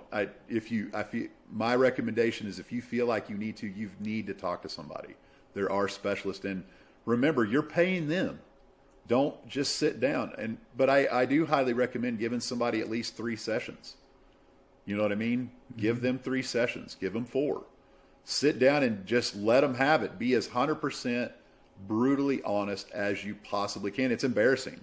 You'll tell things to a therapist you may not have told anybody else. Now me, Elise knows everything I know. I am 100% a glass, empty, transparent, crystal clear glass with my wife. I don't, if you tell me something, she knows it too. I mean, but the therapist is the same way. If you want it fixed, you're going to have to talk to them about it. So I'm a big proponent of therapy. I grew up in the school of get up, big boy, rub some dirt on it, be a man. And I don't proponent that anymore. I think that's why a lot of men are in the spot they're in. And anybody that calls therapy for sissies or any of that kind of stuff, you can come talk to me about it, or send whoever's making fun of you to me. I'll have a conversation with them. I've got no problems with that, because I think if you need that help, you should get it. No, I think I agree with you. I agree with you. It's just hard finding the right one. You know, you go, go, and you know, and don't be afraid to call the office. Call the office. Talk to the receptionist. Let them know what you got going on. If they were responsive or if they're kind of pushy, that ain't the office for you. Mm-hmm. Call around. If you get that warm fuzzy, say, hey, look, I'm trying to lose weight. I've lost this much. I need some help. If they don't have it, a lot of them will recommend or try to help. So, I mean, it's trial and error. You're going to have to do a little bit of legwork, but, you know, fortunately, we're in that time and age where this little thing here, you can type in mental health therapist or something, go down through the list, push button, go, hey, I'm having these problems. Do you have somebody? I mean, it's that easy. Mm-hmm. I mean, I don't know about religious stuff. I know a lot of churches have some counseling options. I'm always bring that a healthy dose of legal skepticism to everything that I go to, you know. But anyway, enough with me. Back to you. 2020, you're kicking ass, and all of a sudden the mental side catches up. What do you do? I start therapy. End of August 2020, I'm full-on therapist. I found out from my doctor, you know, around this time that a lot of folks that go through gastric bypass go through a complete psychological evaluation before they have the surgery, because losing excessive amount of weight is hard for your mind to comprehend. You know what I mean? Because you're here, then you're here, especially with the rate that I lost it. Because I think I lost weight faster than even gastric bypass patients, you know.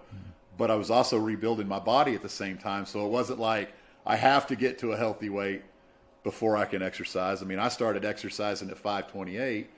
So by the time I'm getting down to, you know, that 300, you know, that under 400 mark, I mean, I'm already in better shape than most of the people that are, you know, in shape or smaller than me. And so just making these leaps and bounds, and then trying to get my mind to accept these changes, you know, because there was still times where I would feel like 700 pounds, but I'm 350. And so my therapist worked with me. We went through all kinds of different therapies and all kinds of different things like meditation. We did EMDR therapy. We did books, journaling. And what was funny was I think she had me pegged from like visit number 4 because she always suggested all these things. And so I took it upon myself to go, okay, I have to read every night. I have to meditate. I have to this. I have to that. I have to this. And finally, in February of 2021, I cracked and said, look, I'm not doing this shit. I'm going to do it this way. And she started smiling. And she goes, I never said you had to do those things. I recommended them. And she goes, I was waiting for you to take all this stuff that we've been working on and develop your own plan. She goes, because that's exactly what you did with weight loss, and that's what you had to do to make that successful. Why didn't you say, well, shit, by August to September, 4 months? That's a lot of money. I wish you'd have told me that back at the first. Well, it's you got to work through the process, I guess. But if she would have told me that back then, I wouldn't have gone through and picked out, like, from the meditation, which parts of the meditation do I like, which part of that practice helped me the most. You know, it's just like I'm DDPY. a big proponent of meditation, man. I know I'm a big proponent of it. I picked the sections from it that I like, and I use those while I'm doing I've kind of combined it with my DDPY practice, you know, the breathing part of it. I like that part of the meditation. So I've taken, you know, some of that, you know, from the different meditations that I've done through the Waking Up app and whatnot, and transferred those to my daily. You know, got through. Go ahead. I'm sorry. Go ahead. No, I was just getting through the therapy and stuff, and then I get a call from DDPY at the end of September 2021, and they want to record my weight loss story up to this point, because I'd lost, you know, I was down to 314. You know, I was getting close to that 400 mark, and so they're like, this guy named Steve Yu calls me and said he's going to be out here. Wizard. Well, I don't know that at this point. He comes out Thursday and comes to the house and fixed dinner, and we're talking, and I said, hey, I want to ask you, is there a nicer man on the planet? Have you ever met a nicer man than Steve Yu? No, he's incredible. Go ahead. I'm sorry. But no, no. But he came to the house, and I remember asking him, and this is embarrassing to say. I'm like, so are you DDP's like assistant, or? And he's like, I'm the president of the company. I was like, oh, okay. Well, this takes on a whole new. This is a whole new dimension. So he records our story, and he interviews my wife and I, and we spend some time with him, and flies. He leaves Friday, and then I get a call in November, and I had actually placed since I'd entered the Positively Unstoppable contest, with what I'd accomplished in 2020 with my weight loss, my posting, my documentation, picture-wise anyways, not video, I was actually a finalist. And so that's where this came from. Mm-hmm. And so 2020. Hold it up there so they can read it. Hold it up there. Let's see. Justin Dobbins finalist. He's got DDP with his arms outstretched. It's a little scratched. Yeah, mine's a little scratched up and dirty because I take mine everywhere. This happened recently too. Oh, Dallas signed it. It looked like bang. He said bang, and he signed it. All right, badass. Yep. Badass. Yeah, he did that when I was down there this last time. And so they put the little badges on the side. Yeah. And I saw the champion's belt this year. They put a Team Relentless logo on them. Yes. So, Maria showed me that last week. Said they drew it up for their year, their group of finalists year. I really kind of like that. Team Relentless badge. So I own a metal shop. So you're making your own badge. Unstoppable 4 is going to have them pretty quick too. So the 2020 winners are going to have one too. Have their own badge. Yeah, that's badass. So, y'all are setting. You know, it's almost like you just make people do things that you start trends like people wearing Speedos and shit. You know. Well, hey, that belt right now. When I won that belt, January 2021, that belt's still on offer. If somebody documents that they lose 401 pounds in 695 days or less, that belt's theirs. That's it. Wait a minute. 401 pounds. You're throwing it out there. In 695 days, I want it documented through diet and exercise. Days. And they got to do it at that scale at your doctor's clinic. No, I don't. I mean, hey, look, if somebody wants to do it, if somebody wants to lose 401 pounds in 695 days, I'll sign it too. I mean, that's a huge accomplishment. What does that break down to a month or something? You ever figured it out? I haven't. Yeah. When we went down there to the contest, that's less than 2 years, isn't it? Yes, sir. That's less than 2 years. That's over 200 a year, more than 200 a year. That's badass, man. And I actually hit my goal while we were in Atlanta for the finalist deal. So I weighed in at the hotel lobby, and what was upsetting was a lot of these big milestones and stuff I wasn't recording because I just never have been big into recording or pictures. Mm-hmm. And so they really wanted that to be recorded when I hit that, because we were at the hotel there in Atlanta, and I'd gone down to the fitness room because I just had a feeling. I was like, I want to weigh in. And I went down there and I stepped on their scale and it said 297 pounds. 401. And I was like, my eyes got this big, and I ran out of the exercise room, ran out of the pool area, and realized that my phone, my room key, my wallet, and everything was sitting right up there on the deal at the. So I run down the stairs to the desk and say, hey, I need a key card to my room so I can get my stuff out of the exercise room. And she's like, are you okay? And I told her she's like, oh my God. So she got me the card, and I ran back up and got my stuff and stepped on the scale and took a picture. And then I ran upstairs to tell my wife. And so all of this is going on. And I texted Steve that morning and said, hey, look at this. And he goes, did you video it? And I was like, well, no. And so, yeah, it was. You got to be quicker with the video, man. You got to be quicker. Man, I stink at it. Yeah. So we were down there last year for that. They announced us as winners. Recorded. We worked out with Dallas. Who all were the winners? I got to Candy Herndon. Candy Herndon was, Candy Herndon was the champion. She was first place. Caitlin Kay was second place, and then Scotty Boots, or Scotty Jorgensen, and I were second. Or I'm sorry, we tied for third.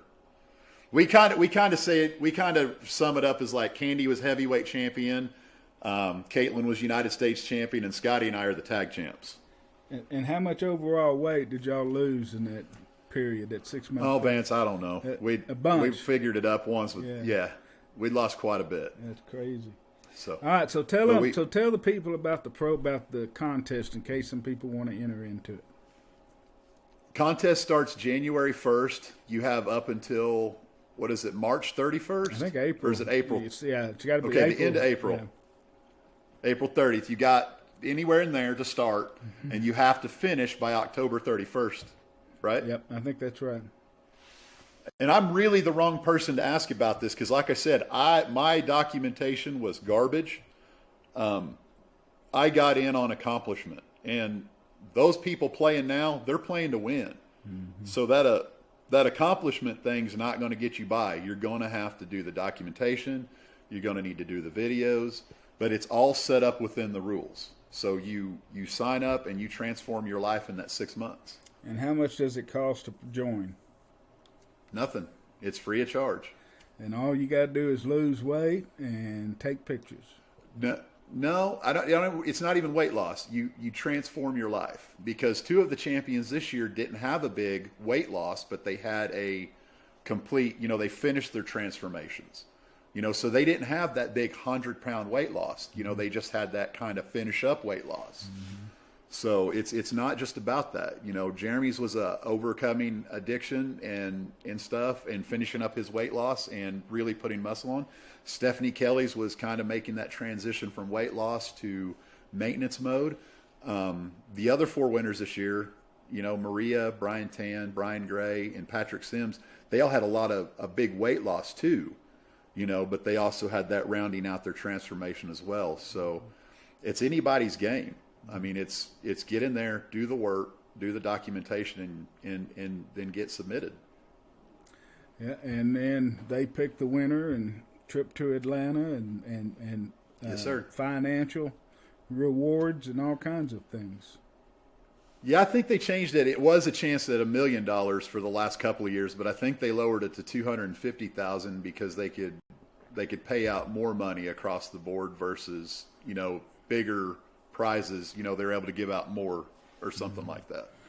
Yeah, I think that's I think they have such a hard time. This is what I think Steve told me. They have such a hard time picking the winners out of so many different transformations that they would rather give a little bit to more people than having to have a rate and pick people, because like your year, it was only going to be 3, and then they made you tied for 3rd, so they ended up changing the rules to have 4. And then the next year there was only going to be 3, but there were so many good people that they ended up with 6. They ended up with 6, and so they had to come out for more money. Well, I kind of think that they had to pick the 4.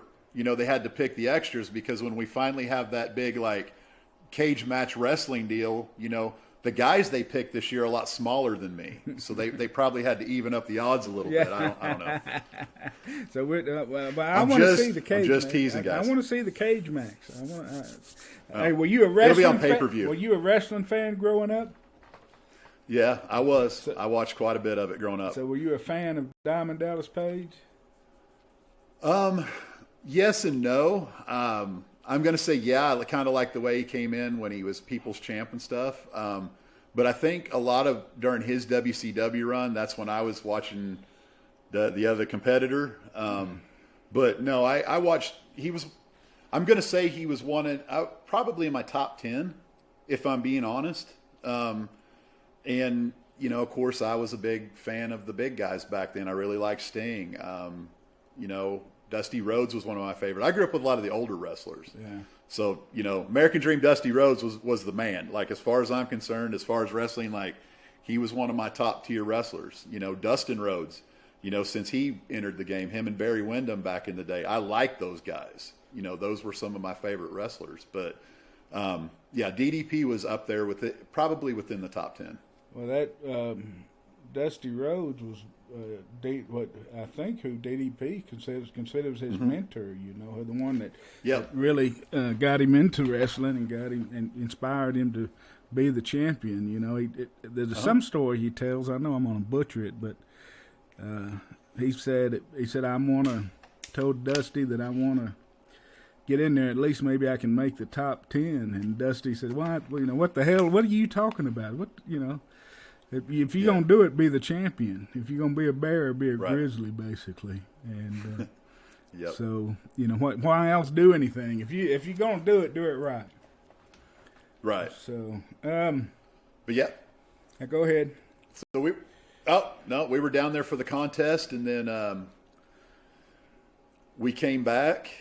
And you would think at that point everything would be hunky-dory. Everything would just be great. And I hit some more mental problems and some more stress and some more depression after the first of the year because people don't think about, that, like the contest. So winning that win, you're up here, you're at the top, like you're at the pinnacle, and so part of, my big deal in 2021 after turning that corner was what's next?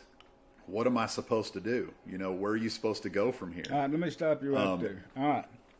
And this is where I'm going to get more personal, too. Okay. Because this is a question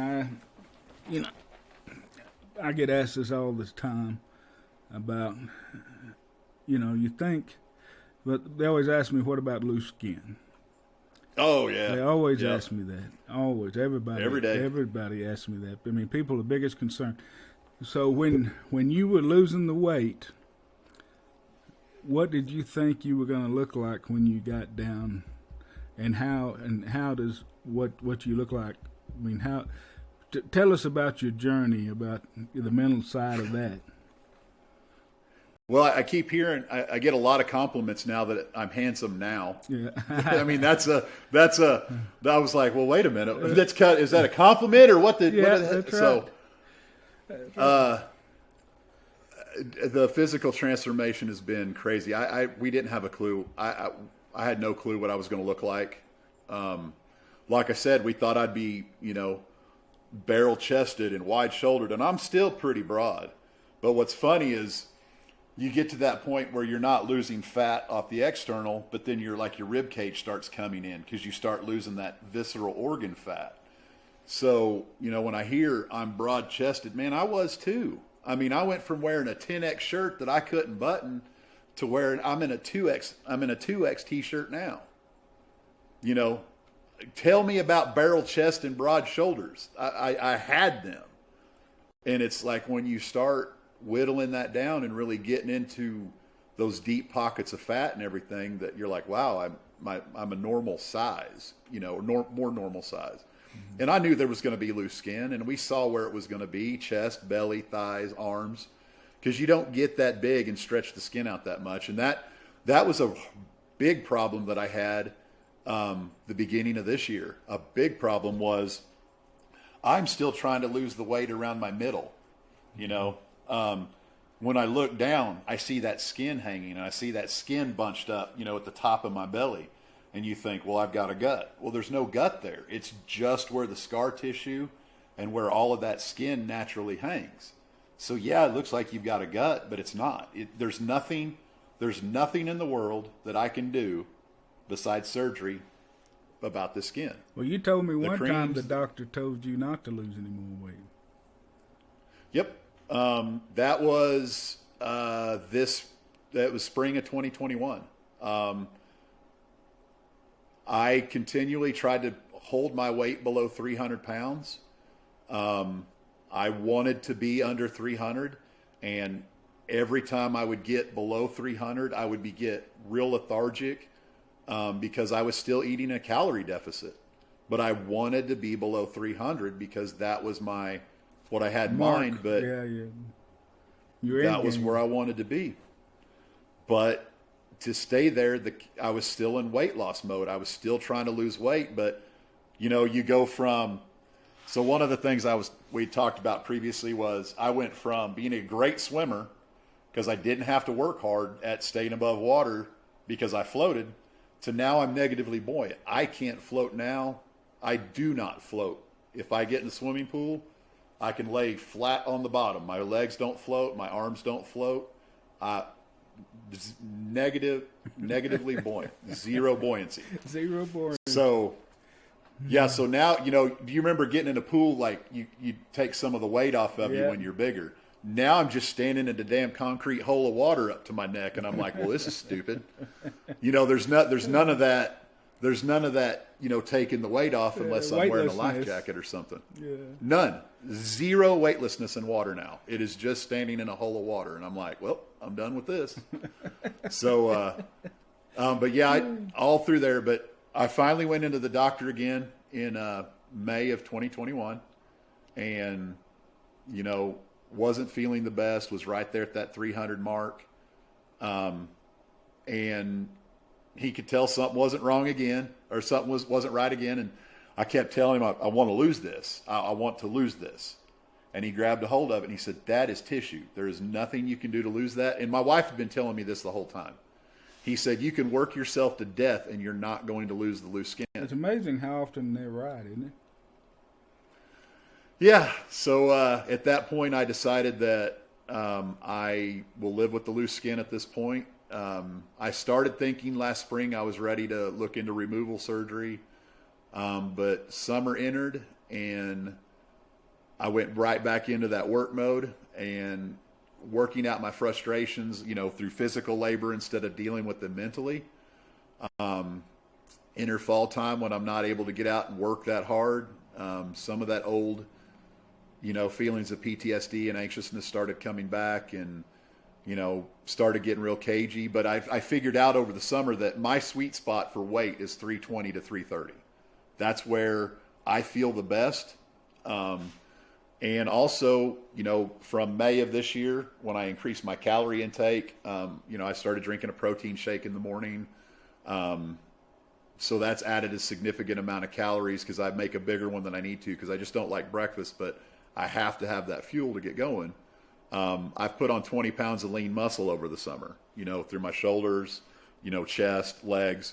So, I mean, that's a thing. You get down to your weight loss goal and you have to kick that caloric intake up to be in maintenance. Otherwise, you're constantly trying to lose. Your body won't take it. It'll start revolting. All right. Describe, toward the end of your weight loss, describe a typical week, food and exercise-wise. I've never written any of that food stuff down. I still, to this day, eat when I'm hungry. Describe just whatever it is. That's what I mean. Protein. Yeah, you don't have to be exact or anything.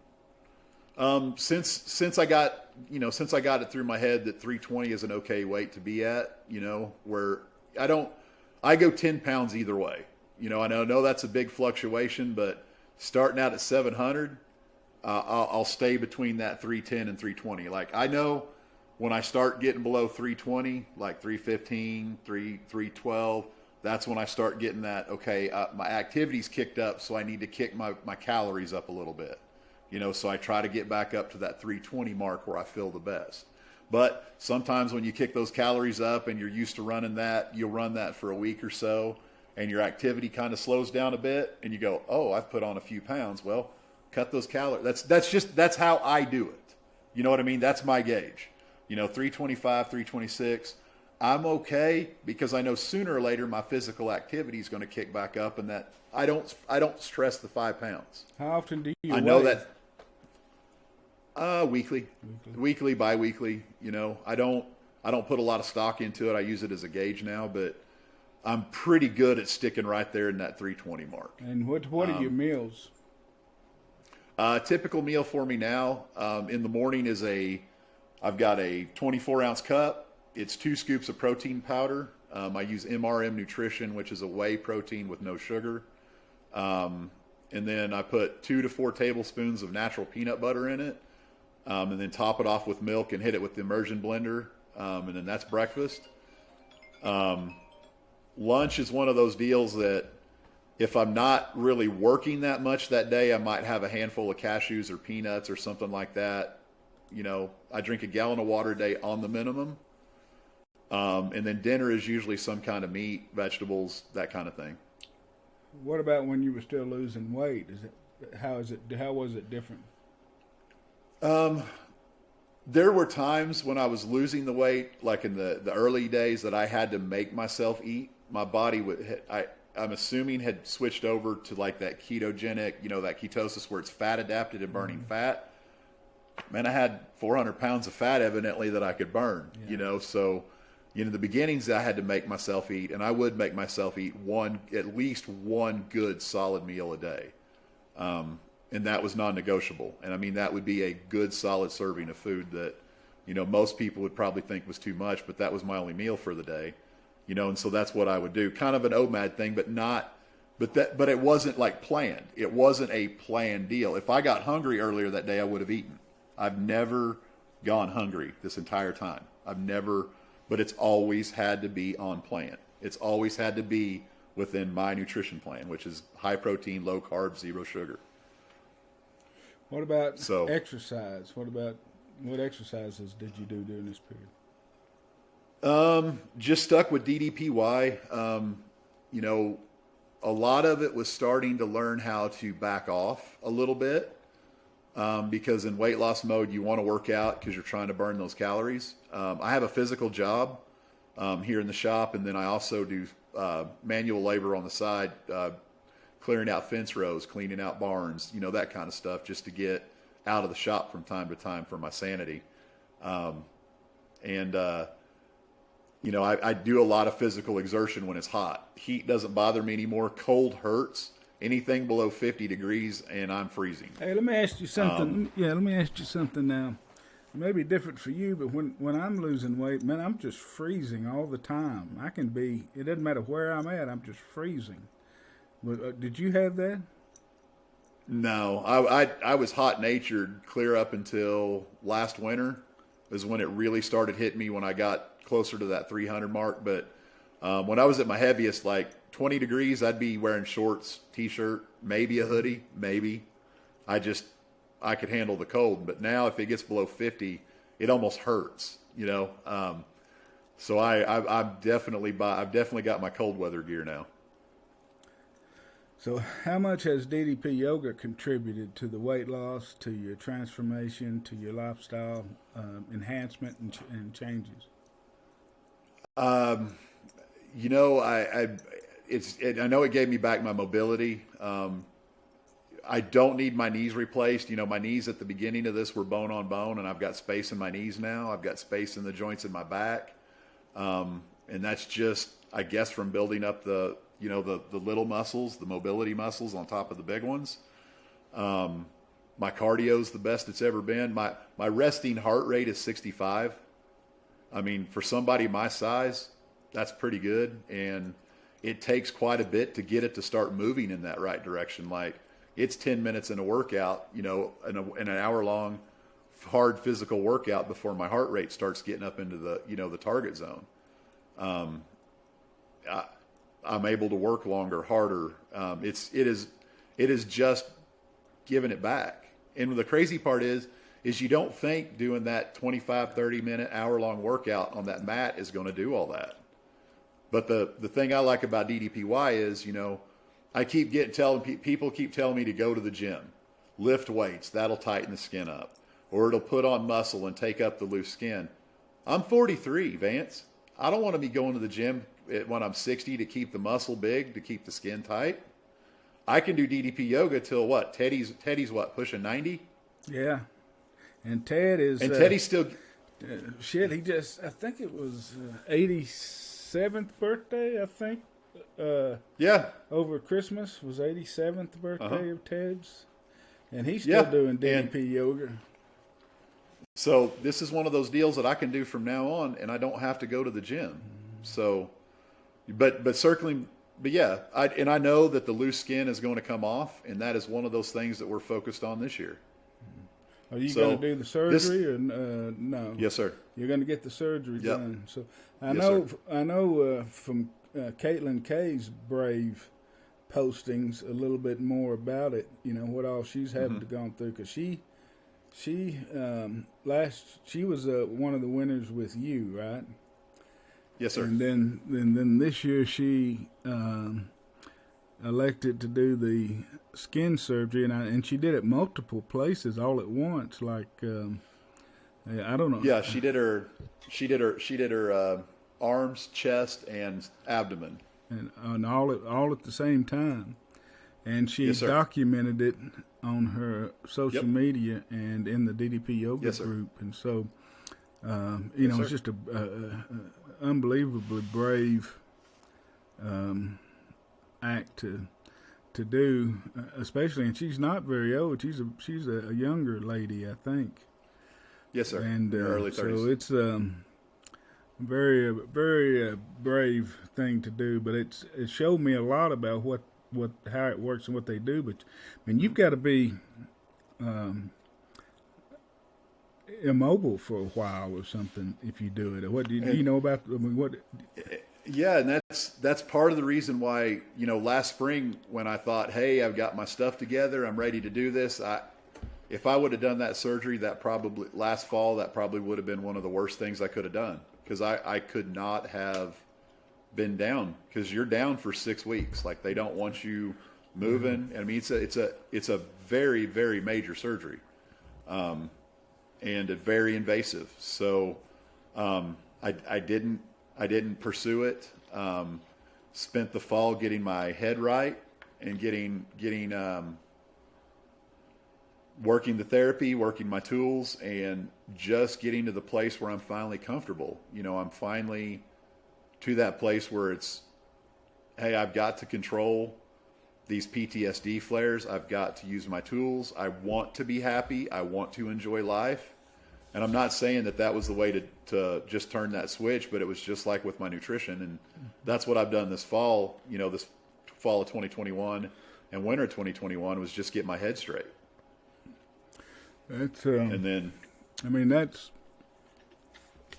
I don't know. That, one of Dallas's quotes is life is 10% what's hit you and 90% how you react to it, you know, and you know. Well, and it break it down further too, Vance. Like if you start thinking about it, what are the things you can control, you know, that life throws at you? You know, the only thing you can control is how you react. You know, you can't control emotions because emotions are primal. That's part of who you are. Emotions bubble out. You can try to control them, but your deep core emotions are there. You'll never control them because that's part of who you are. You can't control what the world does to you because that's what it does to you, and it happens.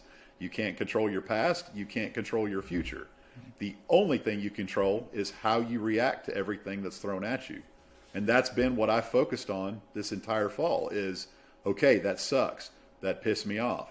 How do I react to that? How am I going to move on from this? And how should I react to this? How should an adult that's 43 years old react to this situation? And I know there's times where somebody will ask me a question, and it's happened, I know 3 times that was noticeable. But somebody came up and asked me a question, and I literally had to stop and take 30 seconds to process my response because my first response was be an asshole, you know. But I thought it through, said what I thought, and it came out to be better. So I've just been more conscious, or try to be more conscious of everything I do or say, and that's really helped me kind of control things. Just if you have to take a second, stop, take a second. You know, we're too quick in this society to have something or have to have an answer. So, you know, part of my journey, the big is an accountability, is post everything online and shit. That's how I got, you know, to you and to everything else. But how has, because I know that you've posted a lot of your journey online, and you've posted like a lot of the skin issues. And you've been brutally honest online as well, and brave.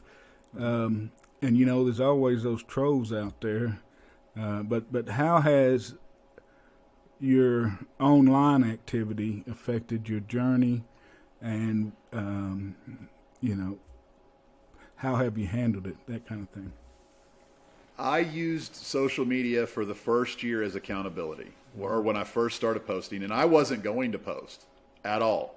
But my wife told me back when I first started posting, she goes, what if you help somebody else? What if you keep one dad from pulling that trigger by showing them there's another way? And so I was like, okay, well, if one person, so I started posting. So I posted that first post and started posting and kept posting. And in the beginning, man, I did it for accountability. And I've also never really, how am I going to word this? My recommendation for social media, if you're going to post your journey, is you need to put a post up and then forget about it. You know, I know a lot of folks get wrapped up in reactions or comments or this or that. You know, why did my post doing this, or why isn't? I love the interactions, and I love to respond. But at the end of the day, I'm putting it there, and that's where it is. If I have time, I come back to it. But you know, 90% of the time I put my post down and I walk away from it. And I don't expect anything out of every post at all. I don't expect anything out of any post. But if I can help somebody or answer a question in that post, then I absolutely will. Yeah. And sometimes it takes me a while. You're right. There are times, I mean, it sounds like I have everything put together, but there's days that I just need to step back and work on me. Mm-hmm. You know, there's days where I've just got to step back and go, I'm done with social media for 24 hours. You know, I'm done, and then I'll come back. But that's the recommendation, is don't get wrapped up with reactions. Just put your post up and then walk away. If you can help somebody on that particular thread, awesome. If you can't, fine. And the trolls, you're going to have them. But I mean, that's with everything. I just don't engage them. I don't give them the satisfaction. And a lot of times, you know, when they do jump on you or say something that's out of character, they're hurting too. Mm-hmm. So I'll always give them kind of the benefit, you know, of, hey, do you want to discuss this in, direct messaging, or do you want to do a FaceTime call, or do you just want to be an asshole on social media?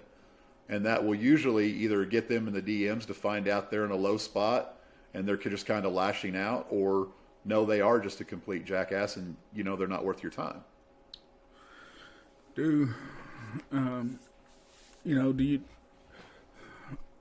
What recommendations can you give other people who are just starting out with their weight loss journey, whether it's, 10 pounds, 100 pounds, 200 pounds, 300 pounds?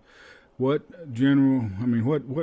the best advice that you have to people who are just beginning to take their journey, the baby steps?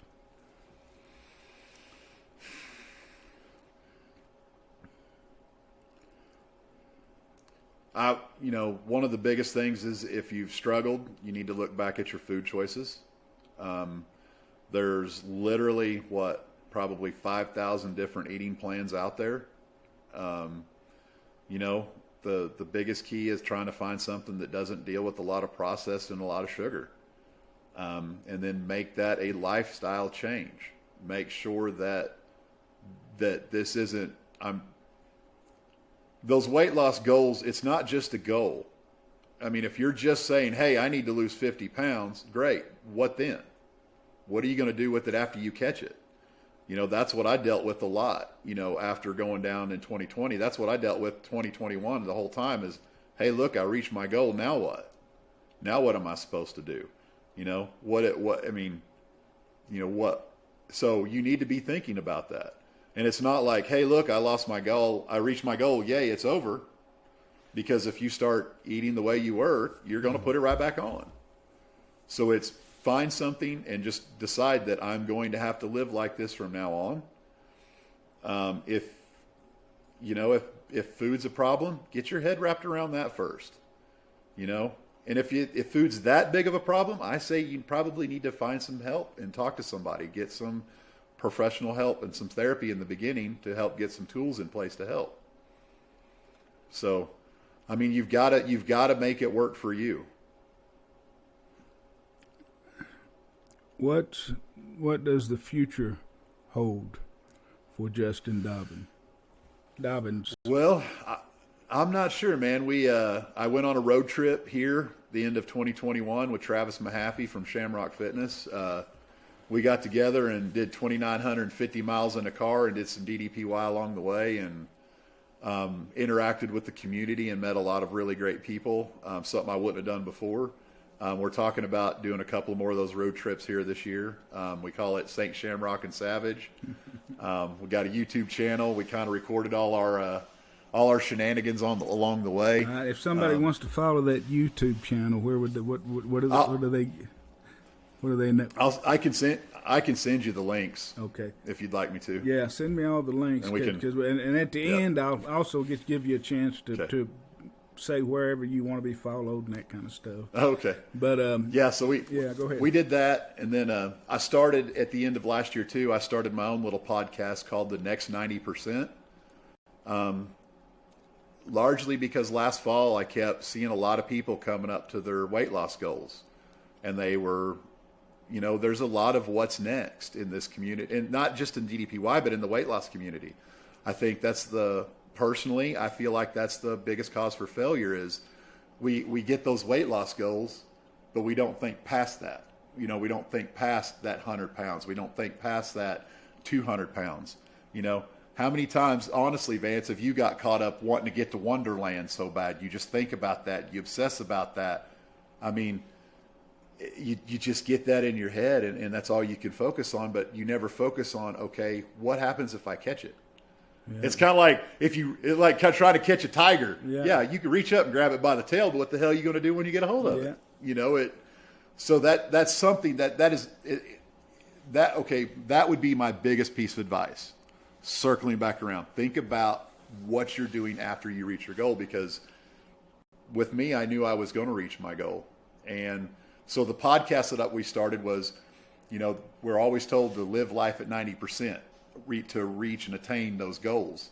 But what happens when you grab that goal? You've got to shift it over, and you've got to think about where the next avenue of life is. What's that next 90 that you're going to try to pursue? And so that was the point of that podcast, was trying to bring that light, to that. You said they on the podcast. Who else on the podcast? Caitlin Kay, my sister from last year and Positively Unstoppable finalist 2020. Matt Schmidt, who was a contestant last year. He lost 145 pounds last year, and he's turning the corner this year to finish off his transformation. But he's a mover and a shaker. And then Erin Graytrix is on it. She's our Canadian that joined us, and she is within, I think, 10 to 15 pounds of finishing off her transformation too. And how often does the podcast come out, and what all platforms is it on? We are working on our scheduling right now on how I got this harebrained idea to start this up right around Thanksgiving. So we're working on a schedule. Right now we're trying to get on I believe either a weekly or bi-weekly schedule, and we're on YouTube and one other place at the moment. But we are growing. We're learning. Our episodes are getting better. So that's another one of the fun points is with this podcast is we even recorded our planning session.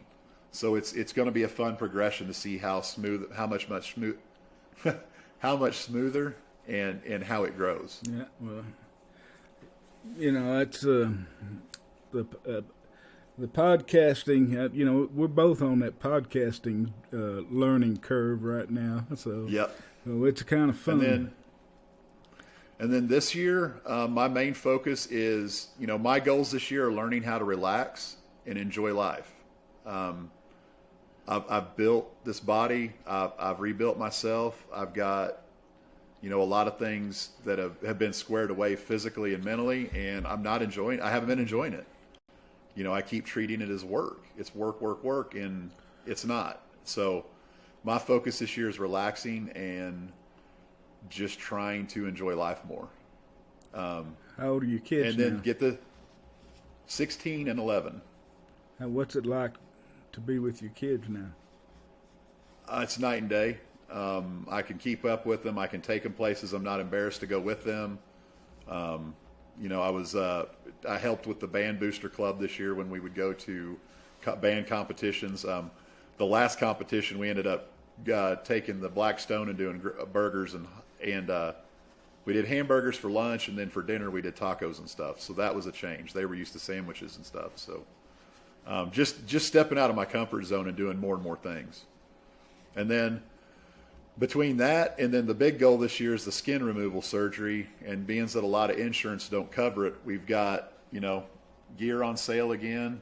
All my shirts say Operation Rebuild on them. And after, we're aiming to not just sell gear for my surgeries, but I'm hoping to continue after my surgery to continue to help other folks that are getting in the same situation who get up there, can't afford it. I'd like to get a foundation going in the next 5 to 10 years because I honestly don't have any experience and I'm not sure what I'm getting into, but I'll definitely be able to put the work into it. But I'd love to get a foundation started to help those folks that complete that transformation, but then they're just kind of stuck and they don't have that assistance or they don't have that ability to raise those funds. So I would like to get this going. I believe this is my next step. Now, you told me one time that you really think that your mission or your inspiration or your part of your journey is to help people with their mental side of the Yes, sir. weight loss and to help people, and after it's done. I mean, this is, Yes, sir. we've talked a few times about that, and I know this is near and dear to your heart, that's something that's very important to you. And, what can you tell people about, might lessen their burden some if they're getting to the end of the rope where we are, It is if you feel like you need to get any kind of mental help or you're not quite tracking square or you're not happy, it is just get that help you need. I mean, I wish I could share what I'm doing and or how I'm getting through it or the tools that I use, but that stuff is so personalized. That stuff it's almost even more delicate and personalized than nutrition. I mean, because you're messing with your mind, and that is something, unless they're a professional, they really don't, that is such a dangerous area, and it's such one of those areas that a professional, I mean, that somebody that's trained to deal with that. But it is very near and dear to my heart, and I hate how society just kind of tells you to push it away and not deal with it, or, grow up, or, there, you're better. Because that's been the biggest thing. Like, you've lost all the weight, why aren't you happy? It's like, well, I've dealt my entire life dealing with life as a fat person, with fat people emotions and fat, that thought that I'm worthless, I'm not here, don't look at me. I've gone through my entire life like that, and now I've got this whole other life. It is literally a black and white difference, where my life was and where it is. And trying to learn stuff that, I maybe should have learned when I was 15, 20 years old, but I didn't. Like how to deal with situations and emotions and feelings, and it's like, I've never had to do this before. So it's a lot of change, and and I think a lot of us or me personally, not a lot of us, but me personally, I got down to the end of my transformation and was cocky. Like, look, I just transformed my entire body. I can fix my brain too. And it turns out I couldn't. So even after losing 350 pounds, I knew I couldn't fix my brain myself. So it sounds like to me, and I don't mean to minimize it or try to stick it in a little box, because you've been on an incredible journey. What you've done is incredible. Nobody's done it. But if people always ask you, what'd you do to lose weight? What'd you do? And so if from what you're telling me, if I had to break it down into three little things, it would be meat eating. It'd be the meat eating, the protein. It'd be the DDP Yoga, and it would be mental health. Mm-hmm. And so those three things, and it doesn't sound like, it sounds like to me that the exercise is on the lower end. To me, it sounds like the mental health is maybe more important to you, to your journey, than even the diet or the exercise. Well, when you think about it, Vance, when you get up over that 400-pound mark, people are always saying it's 90% nutrition, 10% exercise. Mm-hmm. And I don't agree with that. My breakdown from the get-go, has always been at least 50%. Let's just break it down like this: 60% mental, 30% nutrition, 10% exercise. Mm-hmm. Because if you can't get your food demons and you can't get your food addiction under control, and you can't get your head square, and you can't accept that you're going to change and how to deal with that change, and accept that I have to eat like this, that's all mental. That has jack shit to do with the way I'm eating or exercising. That's all up here. Mm-hmm. So until you get that squared away and into the thought process of, this is the way I'm going to do it, it's not about food. It's not 90% food. It's 60% mental, because you want that crap. You want to eat that pizza. You want to drink that 2-liter of Coke or whatever, Kool-Aid or whatever your sugary funky drink is. You want that milkshake. You want those fries. And you got to deal with that. You've got to put all that away. So you have to deal with all that mental struggle of being that food addict or that food junkie while you're trying to eat right and exercise. So no, if I had to go back and do it all over again, I maybe would have told my old self to start getting the mental health sooner.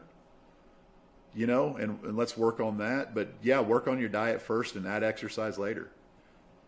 How much has the mental health cost you over this journey? I was fortunate enough to have that taken care of through the Native American healthcare system. So that was covered through that health coverage. I have that through my tribe. So very fortunate there. Very fortunate. I'd always said that it's 95% diet and 5% exercise. And you do DDP yoga to have the life that you want, to be able to do the things that you want to do once you get down to that, to have that flexibility, that endurance, that ability to do whatever you want to do in life. But if I haven't thought of it as a big chunk being mentally, and maybe that's where I'm struggling so much these days with my binge eating. And I've just started with a dietitian, but I've always kind of figured 95% exercise. 95% diet, 5% exercise. That's kind of the way I looked at the paradigm. So, well, it's kind of like, and this is me getting brutally honest. What's made you want? It's kind of like, and I've tried to think back about all the times that I failed before, but I've never been on a journey where I just yo-yoed. You know what I mean? So it's like, how do you break that cycle of going back up? Do you know what I mean? Like, so that's got to be a mental thing. I mean, but like I said, I'm not a professional. I'm not allowed to, and I'm very fortunate in this field. But we've done something that nobody else has done, especially you. And I know I'm fortunate that once I decided that I was done eating that stuff, I was done. I'm not saying I don't have cravings. I have cravings from time to time now. And I probably could have those foods. You know what I mean? I probably could go and have a couple of slices of pizza. I just don't want it anymore. I don't crave. If I do crave it, it's fleeting. Because I'm thinking about how good life is now. I don't feel guilty. I find ways to make foods. Like I found a cauliflower crust pizza that I don't mind having once a week. You know what I mean? That's within my parameters. It's within my calories. I can make that at home, get my pizza fix, and move on. But the rest of the week, I'm good. I stay where I need to be. But that's one of those things I feel like I've earned now that I'm in maintenance mode to go, okay, but I don't think I'll never open the can of worms of going back to processed foods or sugar, just because I'm just not. That is one of the things that I can honestly say that I'll never go back to. All right, man. Shit, I've kept you on here, pushing 3 hours now. All right. Well, let me see. Is there anything that you would, this is your chance to tell your story, and if it, for at least the 4 or 5 people that's going to be able to find it and listen to it. So, anything you want to tell those people that either dieting or maybe the people that made fun of you in the past or whatever you want to say. Well, this is your chance. I'm throwing you up a softball to say whatever you want to say. I guess in closing, I'd just say, it's worth it. It's worth it. It sounds like it's just been hell and a slog, but I can tell you, like, this year is one of the first years that I'm feeling good. I'm not saying I don't have those little moments where I need to stop and reset, but it's so worth it. Like waking up in the morning and getting up, kicking your feet out of bed, standing up without having to sit there on the edge of the bed and grunt and groan for 20 minutes, and then wondering if your knee's going to give out. It is worth it. And the exercises, DDP Yoga, it's, get the yoga out of your head, drop down, try it, actually give it a good go, see if it works for you. And if it doesn't, it's fine. Find an exercise that works for you. I just know that me personally, and I know Vance feels this way, DDP Yoga has given me my life back. Amen. It's the one thing that, exercise wise stuck with me. It appeals to me. I enjoy it. That's my time. That's my moment. That's kind of the reason I put my L1 on hold. I was working on my certification. I taught my first little practice opener, but turning the first of the year, I've decided that I'm just putting it on hold. And if I don't know that it'll be for me to teach. I respect the heck out of the teachers that the instructors that do it, and I take a lot of their classes. Right now up here, that's my time, and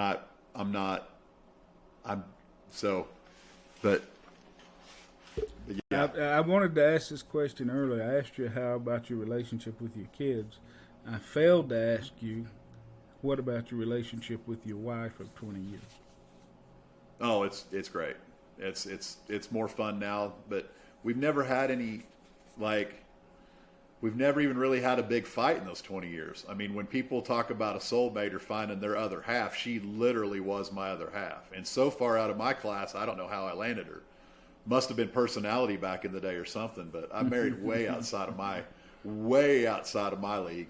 And it just works. Like we're we are, like I said, it's kind of like that whole yin and yang symbol. That is how our relationship has been. And I know it's gotten stronger because I'm more there. You know, I'm more attentive. I'm not so wrapped up in the daily survival. And I'm not saying I don't have my moments. I still have days that I wake up and struggle with my PTSD.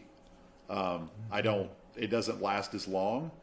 And she's learned with me along the way how to let me deal with that. And she can tell when I need a hand or when I don't. So we're just a team, like 100% a team. And Is she still eating the same way you're eating? Yeah. Now she switched up a few things this last year and introduced carbs back because she kind of hit a plateau. And when she added back just a few little carbs, like her weight loss started going back down. But yeah, she's this, and she's just kind of doing about the same thing. How much now, workout wise? How much has she lost overall? She's right around that 100-pound mark. What she wanted to lose. Yeah, right there. I mean, she's hovering around there. That's awesome. That's awesome, man. Yeah. So between y'all have lost a quarter ton. Yeah. Yes, sir. Y'all removed a quarter ton from this planet. Yeah. That's awesome, man. Well, all right. Any projects you're working on you want to tell us about, and then I'll get your social media and I'll let you tell where you want to be followed and that kind of stuff. But you got any projects in the hopper that you want to tell them about, other than the next 90% and the Shamrock and Savage YouTube channel? Yeah, I've got the next 90% I'm working on. I've got my Operation Rebuild gear. Okay, all right, let me stop you at that. Operation Rebuild. Yeah, where would they get that? That is at Mustard Seed Grass. It's www.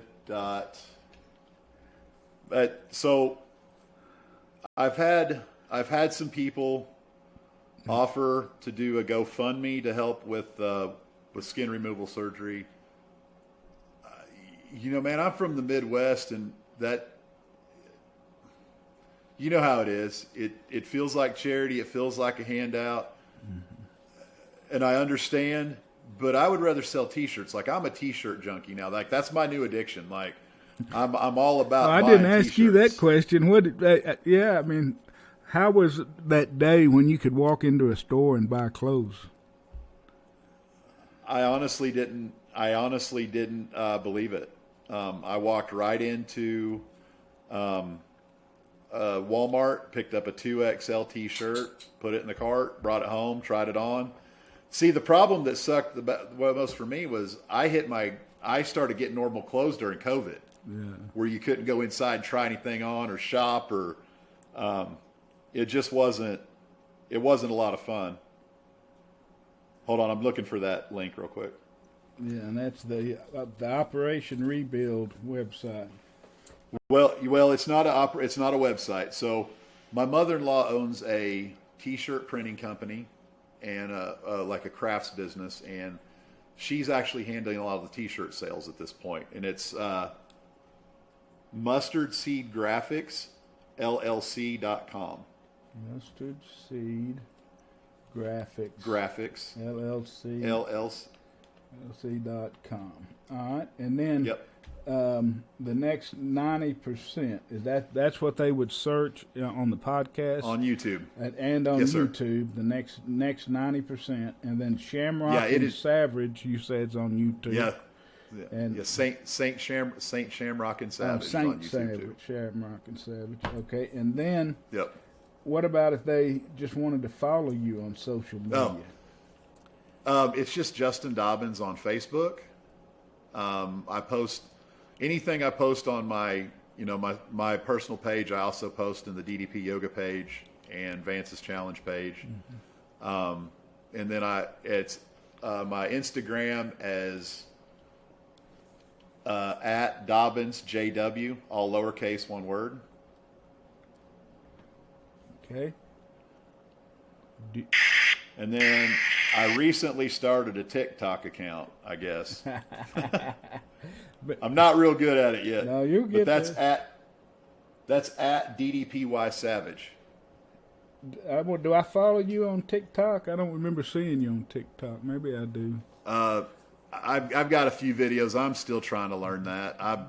You can get Something about that's like going down a rabbit hole. You start getting on TikTok, you just get stuck there for a while. yeah. And then you see some post, you're like, oh, I don't know if I'd have put that out on the internet or not. But I just got started on there. What's funny on there is you see some of the big guys working out on TikTok, and you're like, hey man, keep going. It's worth the trouble. And then they message you back. They're like, what the hell do you know? Yeah. It's like, oh. Yeah. So that was a fun one the other day. What? Are you on Twitter? Do you have a Twitter account? Do you ever do it? No, Okay. I have a Twitter. I don't. You don't do it. I have a Twitter account. No, I put one post and was like, I'm no good at Twitter. I get too long-winded. Yeah. You can't be restricted by 140 characters. My biggest problem is the other thing you asked about social media posting, and I know we've been circling around, but coming up with something to write every day. Like in the beginning, it was easy. Yeah. It was easy to come up with that, but once I hit this maintenance mode, it's like, okay, what am I thinking about today? Well, is it worth posting about? I'm like, well, you told me one time recently that you had your next 6 posts ready to go, and I was just thoroughly impressed because I'm sitting there late at night trying to get something out. I can't imagine being that prepared. I had those next 6 ready, but now that we've turned the first of the year, it's like because right now a lot of folks have that motivation, they have that inspiration, they have that discipline, and most of the advice I give out, at this time of year is remember where you're at right now. Remember that fire that you've got lit, because here in about 2 months you're going to need that. Here in 3 months you're going to need that. Yeah. Here in 6 months you're definitely going to need that.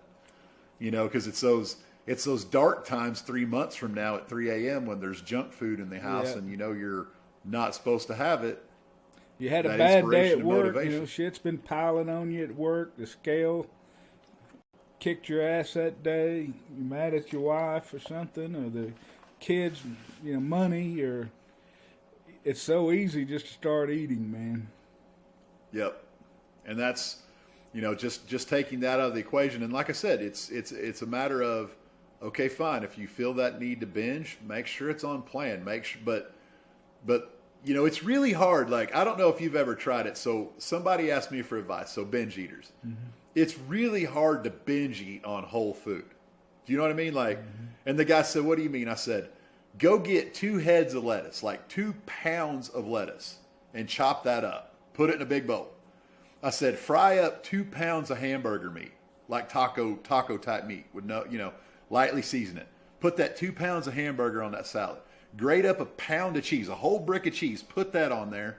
Put your sour cream. Put you some salsa. So you've got this 8-pound salad. I said, sit down and eat that. Yeah. That's 8 pounds of whole food. Eat that. Mm-hmm. How many people can sit down and eat 8 pounds? You get a pound into it and go, whoa. And that's like putting that into perspective. So anytime I was hungry, it was a whole food.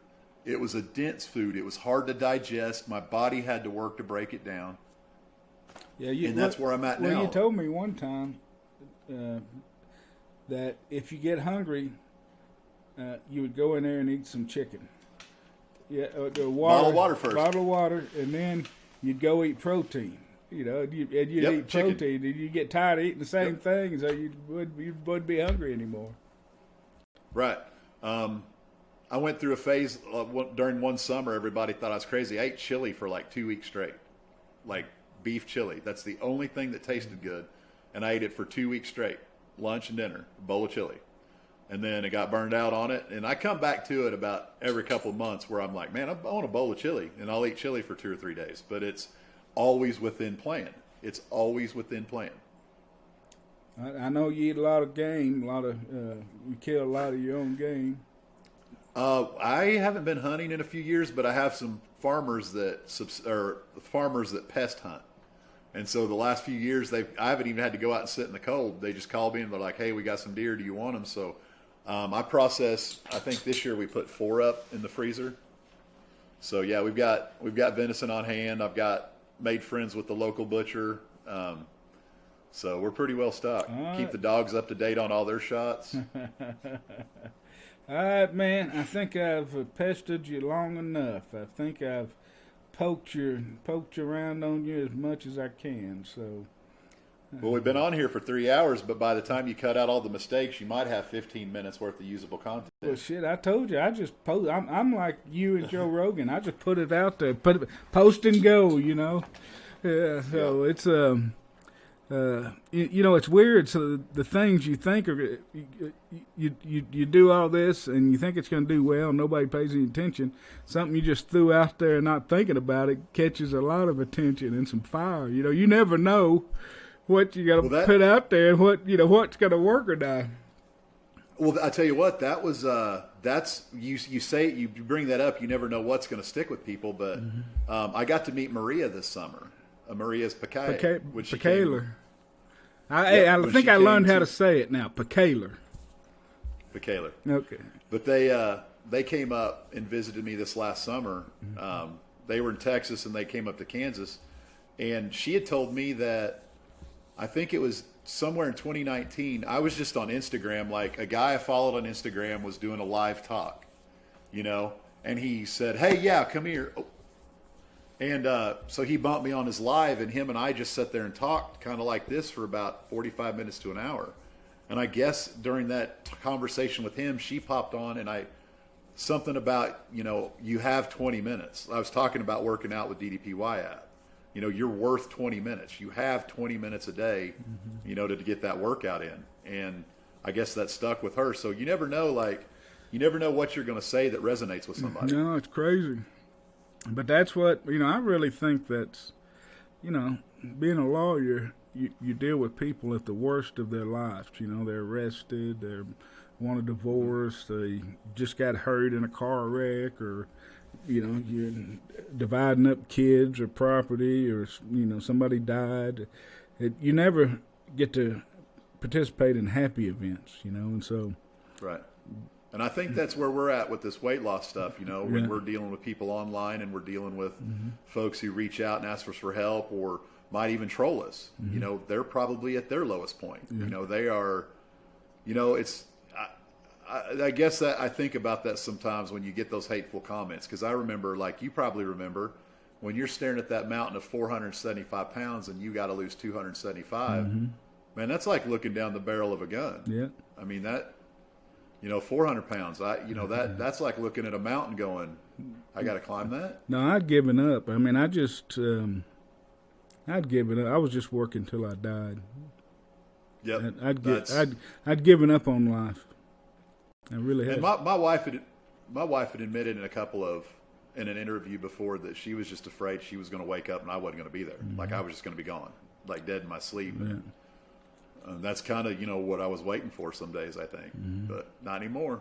I'm standing on top of that damn mountain right now hollering. Yeah. So, you know, and used to, just to go somewhere, get out of the house, I had to think about every stair, every chair, whether I can get in and out of cars, whether there's a restroom that I'm going to be able to get in and out of, and whether I'm going to be able to use the restroom. I mean, I had to, there was an anxiety and a fear about leaving the house every time.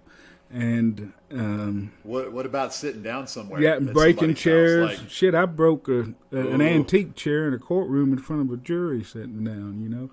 And so it's hell, I broke one at a wedding, and I didn't think I was going to get up because there wasn't nothing to grab a hold of to get up. I had to crawl to a table to get up, you know.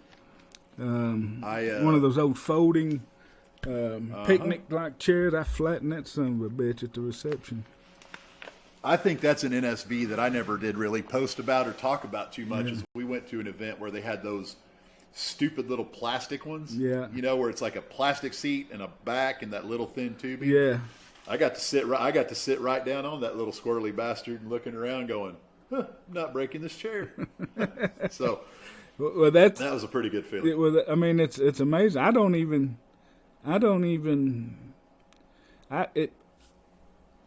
nothing crosses my mind when I leave this house. I know that whatever happens, I'm gonna be able to do it out there now. I mean, it's not even a thought. That whole mental process, that mental gymnastics I had to do to try to plan every outing, it's not even a thought anymore. Huh? Nope. It's amazing, man. It's a new life. It is.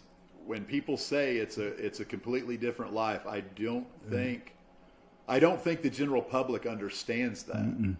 I mean, I don't think. Because it's not comprehensible. Like they don't comprehend somebody carrying 400 extra pounds. They don't have any point of reference, you know. No, there's just none. Mm-mm.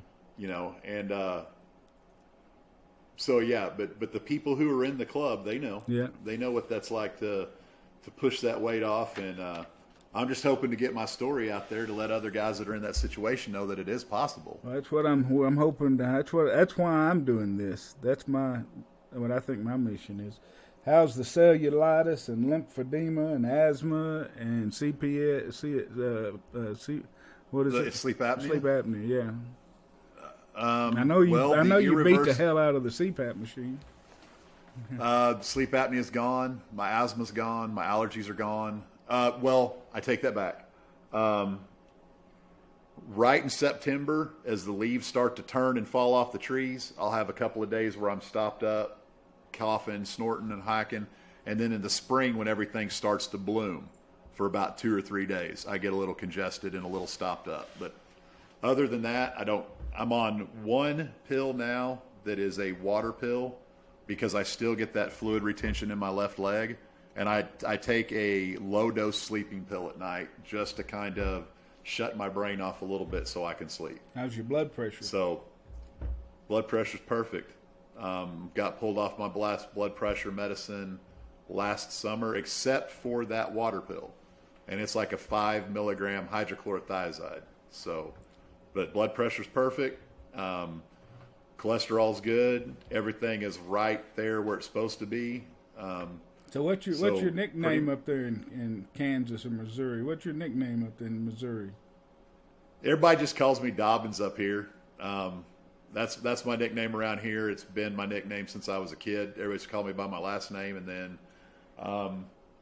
I think it was last year I started getting the moniker Savage with the DDPY community. Savage. So we went ahead and ran with that. All right, Mayor Savage. I like it. Ex-Mayor Savage. Just Mayor Savage. Once you're a mayor, you're always a mayor. Yeah, but our current mayor here in town, in the council and stuff, have made some really good, big, positive changes in town. They've really got some stuff moving. So, and they can have it. I guarantee he's not the world's record holder for largest mayor ever in a municipality. It's she. And no, she's quite a bit smaller than me. Quite a bit. All right, man. Well, have a good weekend. I appreciate you letting me pick your brain, and I hope I hope we're both successful and inspiring others, and I really hope you're successful in helping people with the mental aspects of the weight loss and the aftermath and that kind of thing. I wish you the best of luck, and let's stay in touch. We still got Vance's challenge coming up. Positively Unstoppable challenge is going on right now. Mm-hmm. Yep. There's lots of things going on right now in the DDPY world. So, yep. Get out there and get on that mat. A better life begins on the mat. Yes, sir. All right, Justin. Have a good weekend, man. You too. All right. See you. Thank you for listening to the podcast today. I'm your host, Vance Hines of Transform with Vance, where transformations begin every day.